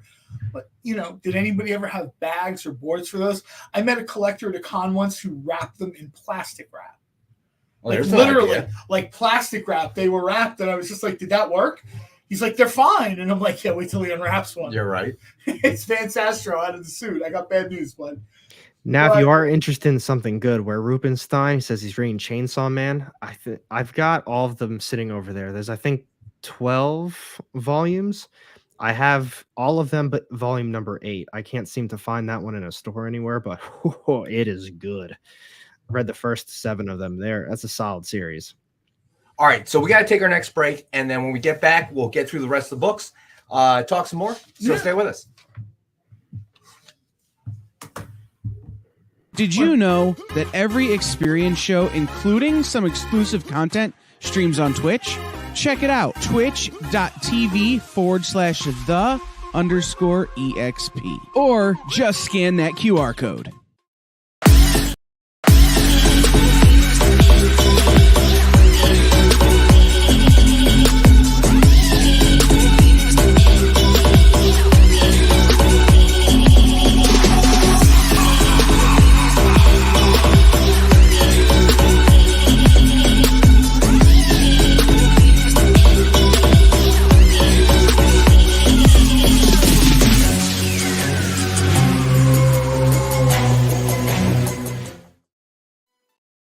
Imagine being at a convention and going to an interview panel that's just for you. No bustling crowds, no hours-long lines, just you, the moderator, and your favorite comic book creators. Well, this is pretty much that. Miss Jen sits down every week with 2 comic book creators for a live stream interview about their latest work, and you can ask them whatever you want. It's Talking Shop, Mondays at 5 Eastern on The Experience, Comic Culture and Sales.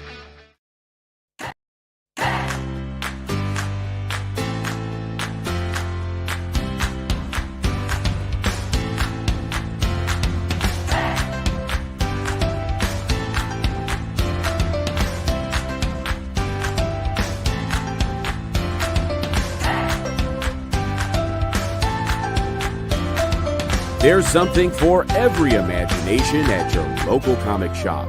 Visit comicshoplocator.com to find a store near you.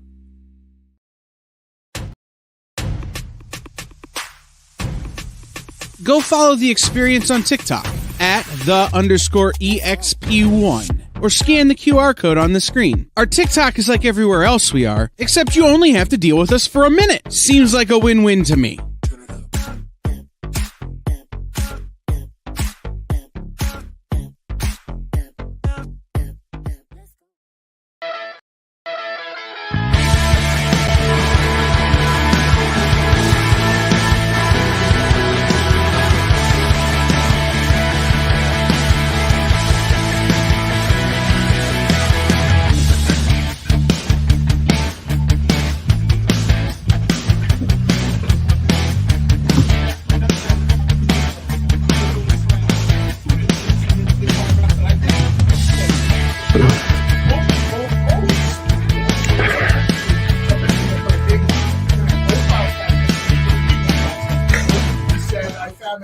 Sideways ones at the doctor's office. He's like, I got tons of them in there. And I'm like, don't ever take those things out of that plastic. Because that color plastic is not made to preserve paper. You know what I mean? Yeah, I know. We were just talking about the Treasury size reprint edition. Stevie B mentioned, other people were mentioning it. I met a guy at a con who worked in the food industry like I did. So he sort of had access to like the larger sort of, industrial size stuff. And he would talk about, I get like this. It used to be called 13L. I don't know if they call it anymore. But it was a longer, wider plastic wrap, and he would literally just pull the sheet down, drop the Treasury edition, fold it almost like it was food, cut it with a knife, and he would keep it in like file cabinets for like doctors' folders or whatever. And I'm like, that's great, man, but this plastic is not made to keep comic books. Right. They keep food fresh. They're not great for comic books. I'm like, if that's bringing you joy, do me a solid. Don't take those out of the plastic. You're not going to it's like people who have a scrapbook with Polaroids. And they're like, oh, let me take this out to scan it. Don't do that. You know what happens when you take plastic off of the front of the plastic off of Polaroid? All the image stays here. And you just got like a blank, Kind of like Play-Doh. Yeah, it's just not crazy stuff. Crazy putty. Oh, crazy putty. Silly putty. Silly putty. It's just not. Sometimes it's okay to just let things go. Oh, real quick to kind of just close out New Comic Book Day for us. It's been all Gargoyles all day. Chances are it's going to be all Gargoyles. This is, not modestly speaking, but honestly speaking, it's a pretty big deal. We also had Vampirella versus Red Sonja #2 come out this week. I love this stuff. This is more of, it touches on superpowers. It touches on dark powers. It's sort of a little bit like the multiversing of Dynamite. Really cool. Dan Abnett is doing this, and it's sort of, it's, sometimes like Alec will ask me, where should I start? This is not a series you start with. You go back and you start with Project Superpowers and read from there. Or Vampirella and the Dark Powers, at least there. So you kind of understand what's going on. Dan decided, his little corner of the Dynamite universe, that's where he was going to take it. His focus was going to be on, not too many spoilers, but this sort of multiversal management organization type thing, where it's the Project Superpowers characters, which are traditional 4-color era superheroes. and it's fun to see them interact with like Vampirella, Red Sonja, and some of those characters, because those things do not go together. All right, so Preston has a question, but let me get through some of the books because we got to get through all the books before the end of the night. Okay. All right, so next up we have Namora #1, signed in silver by Ramona Fraden. Suggested retail of $69.99, and we have the one available, number 34 of only 100, signed in silver for $50. Obviously, Ramona Fraden is a legend and not too young anymore, I guess, huh? She was at a con recently doing sketchings and signings, and I think she's over 80. Yeah. I mean, I think that's super impressive. So yeah, so not going to be easy signature to get. So we have the one available tonight for $50. All right, and then next up we have Legion of Superheroes #1, signed by Ryan Sook. It is #1 of only 70 signed, and we have this one for $19.99.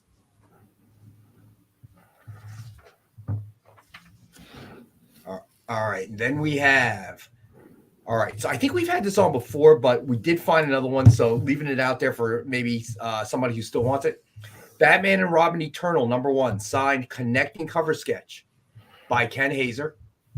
Suggested retail of $139.40, and we have the one available for $69.99. He did a nice wow, job here, Marcus, man. are you serious? She's 96 years old?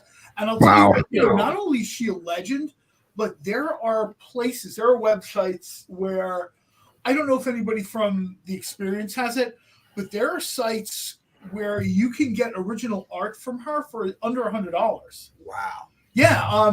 Somebody just told me they just bid or picked up on a sketch she did of Black Hawk. And like the top bid is like $64. He thinks he's going to take it. So, you know what I mean? Legendary. I mean, going all the way back to like Brenda Starr, and this is somebody who's seen the entirety of, I didn't realize she was 94, man. Wow. All right. So next up we've got The Joker, Year of the Villain #1, signed with Zombie Joker cover sketch by Ken Haeser. Suggested retail of $89.99, and we have the one available for $40. Little Kirby Crackle back there, I guess, huh? I was going to say, I don't know if that's quite Kirby Crackle. I can't, like the light is hitting my glasses and I can't. It's cool as hell, though. It is. Yeah, it's really good is what it is. All right. So then next up we've got Marcus just named it. That's it. Catskills Comics. I mean, I don't know them specifically or whatever, but a buddy of mine is like a good customer of theirs. And he's like, there's, these artists where he picked up something from Doug Wildey. He picked up something from Joseph Barbera from Hanna-Barbera, just sketches and stuff that they've done. And I don't know how they got this stuff, but they've got it at great prices. All right, so we've got this available, the Joker, Zombie Joker cover sketch by Ken Haeser, suggested retail of $89.99. We have the one available for $40. All right, and then we have Doctor Strange #1, signed with Dormammu, cover sketch by Gordon Purcell. You know what would have made this better than Dormammu, right? Strange Academy people know what I'm talking about. This would have been better if it was Doyle Dormammu. Suggested retail of $99.99, and we have the one available for $64. All right. Very cool. Then we have Absolute Carnage #1, signed with Green Goblin, cover sketch by Gordon Purcell. Wow. Suggested retail of $99.99, and we have the one available for $63. And channeling the Silver Age. Look at that. Holy. That's cool.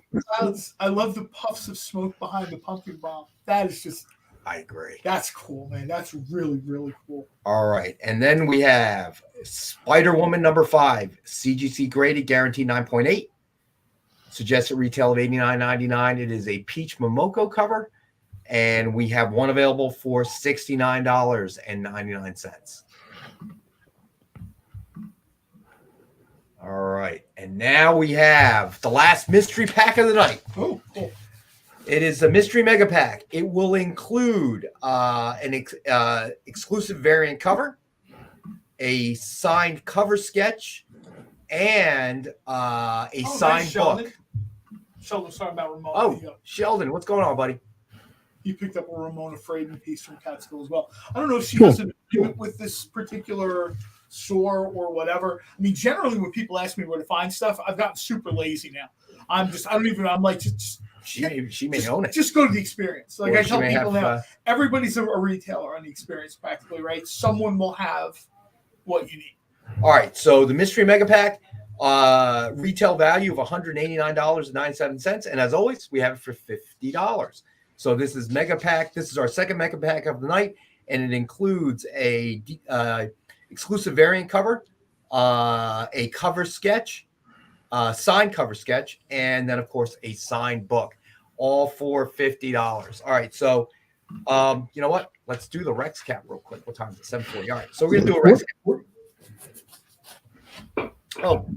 All right. So Lars Man's claiming the mystery pack. All right, hold on. Nice. All right, you got it, Lars Man. And JD, could you, if you would, flash up the mystery pack? There it is, buddy. Wow. It is a Star Wars mystery pack. Includes Vader Down, Dynamic Forces exclusive variant cover. Chewbacca #1 signed cover sketch of Lando Calrissian by Brian Kong. And then Star Wars Rebel Heist #1 signed by Matt Kint. Wow. There you go, buddy. I'll be curious to see how long that. Oh man, that's All nice. right. So There that are a is the couple mystery Vader pack. Down Congrats, covers. Lars Man. All right. So let's do that Rex cap now.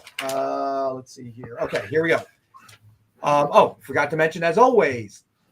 Oh, Lars Man. Come on, man. I love Star Wars. Oh no. Dynamite 10-pack reader set.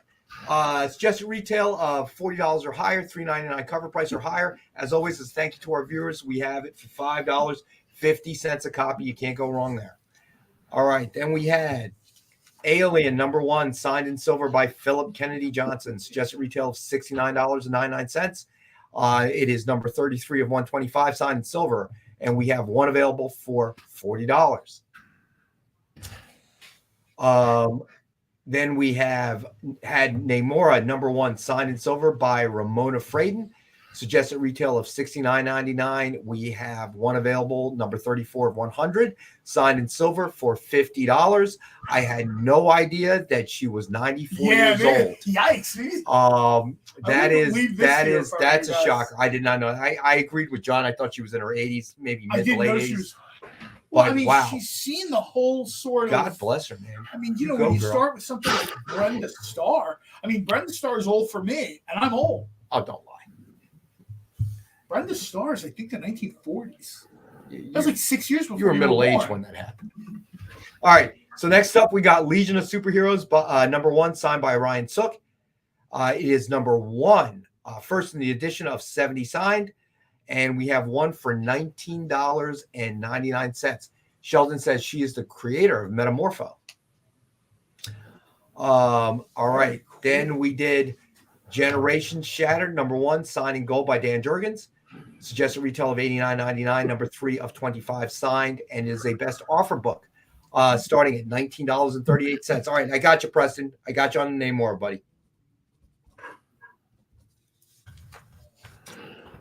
All right, and okay, so that's a best offer starting at $19.38. Nobody's put a claim on it. You could walk away with this.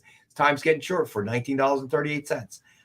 Then we had Little Ernie One Shot, Dynamic Forces exclusive cover by Ken Haeser. It is a best offer book starting at $5, and Stevie B is in the lead at $5. Brenda Starr is one of those things I tried to ask Nick to publish. How'd that go? 80 years old? Actually have a writer who wanted to do Brenda Starr. What is he, 80 years old? All right, so we had Batman and Robin Eternal #1 signed connecting cover sketch by Ken Haeser, and he did this one in 2016 when he was still dating his signature. Suggested retail of $139.40, and we have the one available for $69.99. Then we had the Joker Year of the Villain #1 signed with Zombie Joker cover sketch by Ken Haeser. Suggested retail of $89.99. We have the one available for $40. Then we did Doctor Strange #1, signed with Dormammu, cover sketch by Gordon Purcell. It's just a retail of $99.99. We have one available for $64, but I'm going to make it 5-star for $50 tonight. Nice. Rex hooking you people up, and That's giving me right. a hard time about taking a few sets of Gargoyles home. I give you a hard time about everything. You know how to shut me up? Bring me a sandwich. Few sets. Bring me a sandwich. We're missing 4 sets of. I'm not missing them. All right. Then we had Absolute Carnage #1, signed with Green Goblin, cover sketch by Gordon Purcell. It's just a retail of $99.99. We have it for $63. We're also going to make that 5-star at $50. I'm going crazy here, guys. All right. Then we had Spider-Woman #5, CGC graded 9.8. It's just a retail of $89.99. We have the one available for $69.99. Then we did Immortal Red Sonja #8, FOC Virgin Ultraviolet incentive cover by Lyrics Lee, 1:10 ratio. Suggested retail of $50, and we have one available for $20. And I forgot a book, but we'll throw it up now.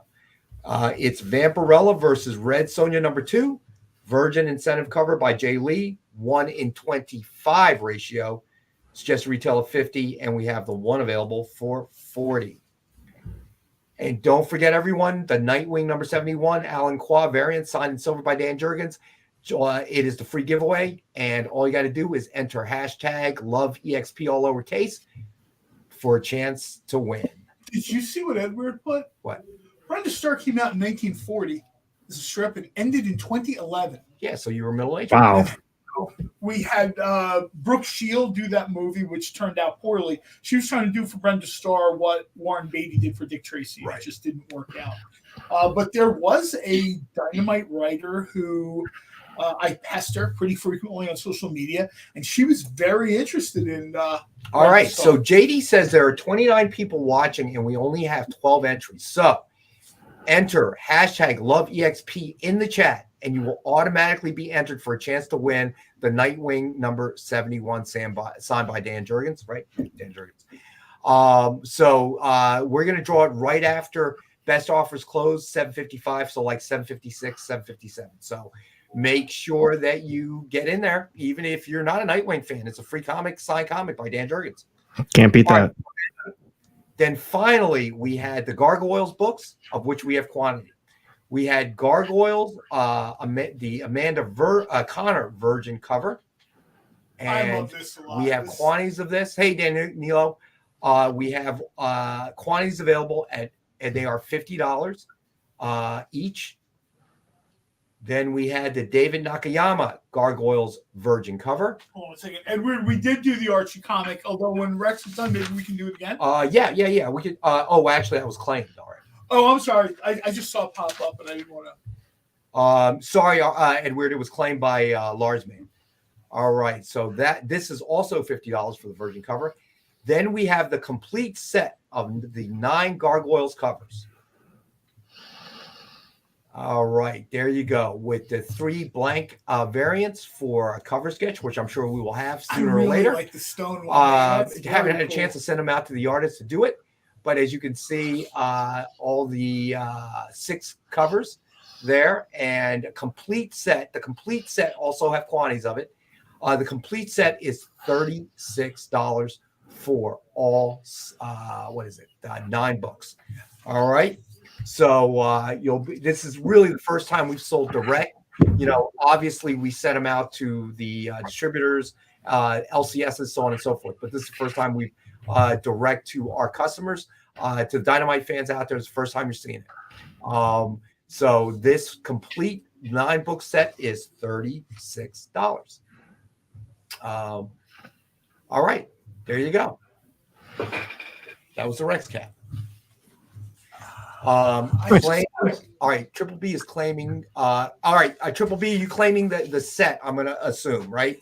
The 9-book set. I'm putting you down for the 9-book set because I think that's what you mean. But just confirm with us, buddy. CDB, that conversation took place years ago. Nick and I were at dinner, and we were talking about things beside like regular mainstream comics. I'm a big comic strip guy. Gotcha, I love B. comic strips. I love black and white stuff. and I mentioned Brenda Starr. And But that because it reminds you of your middle age years. I wish I was middle-aged by now. Oh, stop it. Brenda, When I get my free sandwiches. I know, right? Brenda Starr, the Ramona Fraden connection. Ramona Fraden has a big fan, and somebody actually just asked about like what Dynamite writer wanted to do it. She's not a Dynamite writer. She's written Dynamite books. Right. The artist, the writer who I was talking to about it was interested, and Walt Giovanni did a couple like just little sketches and he posted them up on Twitter. This was years ago. It was Gail Simone, and I thought that was pretty much hand in glove, creator and character. Getting Gail Simone to do Brenda Starr. I mean, if you follow Gail Simone on Twitter, she almost practically is Brenda Starr in a weird way. So that would have been perfect. A question from Twitter, which I just figured I would snag. I looked at real quick. What book do I think they got multiversing right? I think they got Captain America right. You get a Steve Rogers story. You get a Sam Wilson story. It's not too crazy. There's not a zillion versions. Occasionally, you'll have like a Danny Cage Captain America pop up. Captain Carter was 6 nice issues, I think. We're good. We're done. Moving on. I think that might be a cool way to go in the future. Kind of focus, like Alex said, let's get one story going, good creative team, get it going that people can sort of get into a little bit rather than a million events. And then the events cross over into books, like a little bit of a joke included here, like this insidious web connecting everything together. Hold on 1 second. Where Rubenstein wants to claim the 9 set, but exchange the blank covers for 3 of the regular non-variants.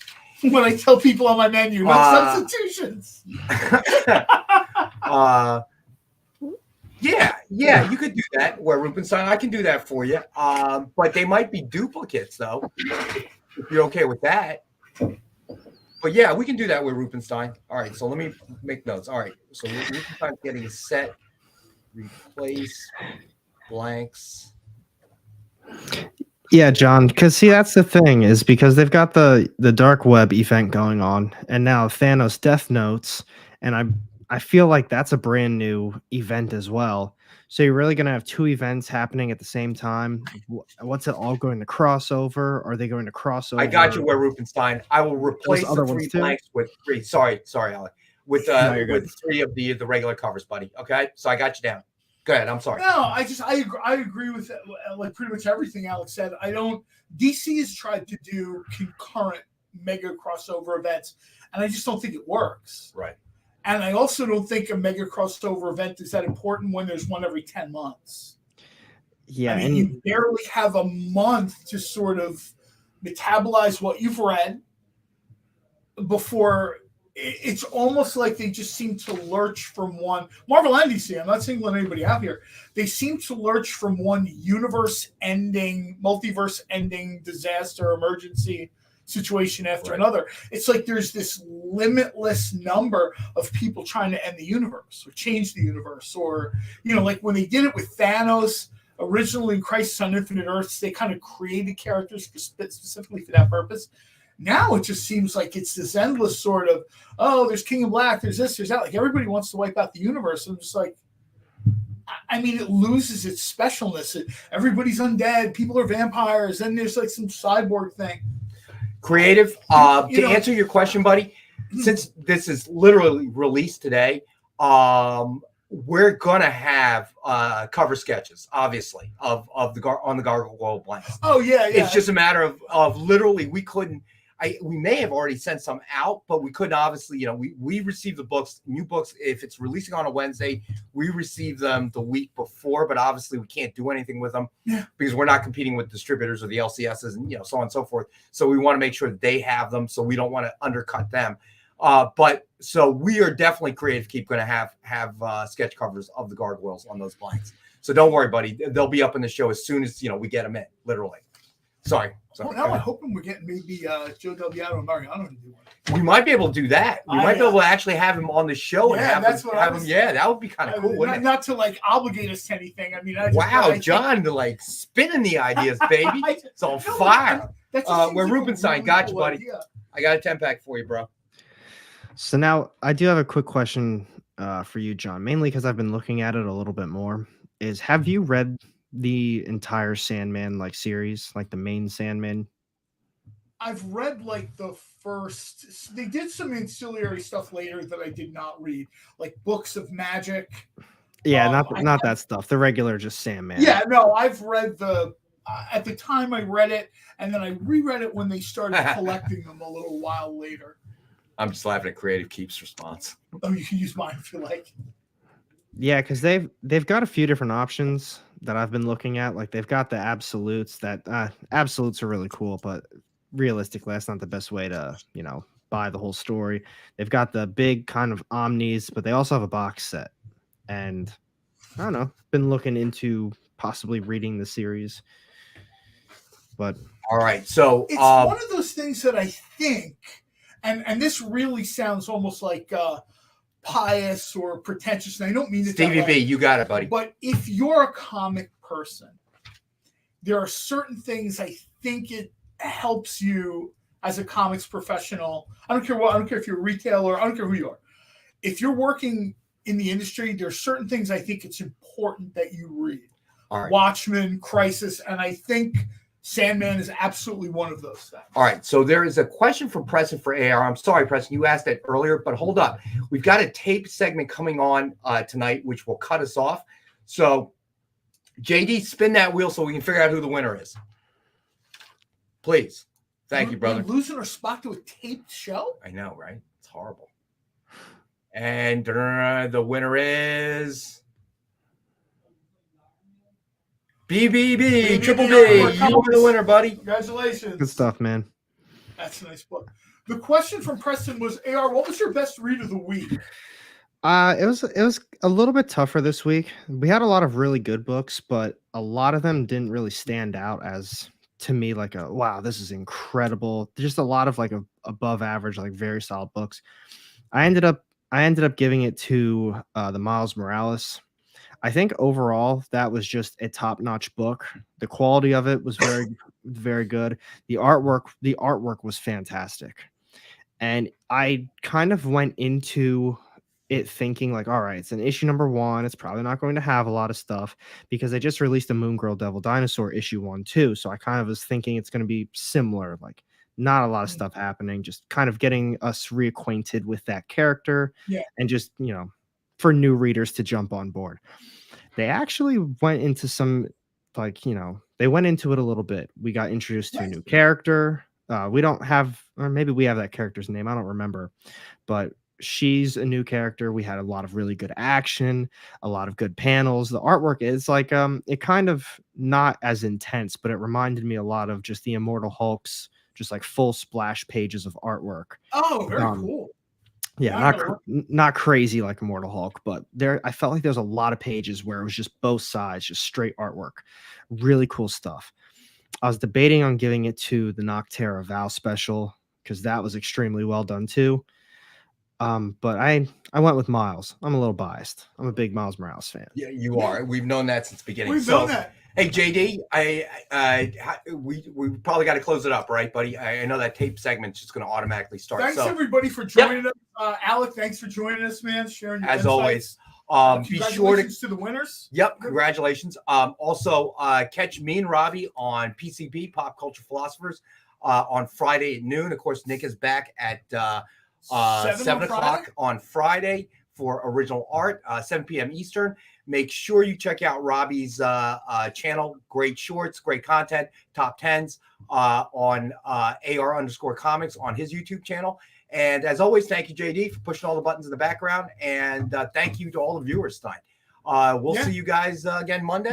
Yeah. And if you want to join us, and I don't even know what me and Robbie are going to talk about, should probably have you join in on a noonday on Friday too. Really get things going, but it's always interesting. He might actually be doing important stuff. He does like really cool reels and stuff. Yeah. You'll be watching a movie, so we all know what you're doing. All right. So you want me to join you from the theater? Shh, guys, I get to the town. All right. Thank you, everybody. Thank you, Alec. Everybody. Thank you, JD. Thank you, John. Have a good night, guys. Thank you. Thanks for the show next. Why was Princess Zelda sad after watching a bunch of YouTube videos? She couldn't find a link in the description. We'll stop if you subscribe to our YouTube channel. It's super easy. Click subscribe and click the bell when you do. And thanks for supporting.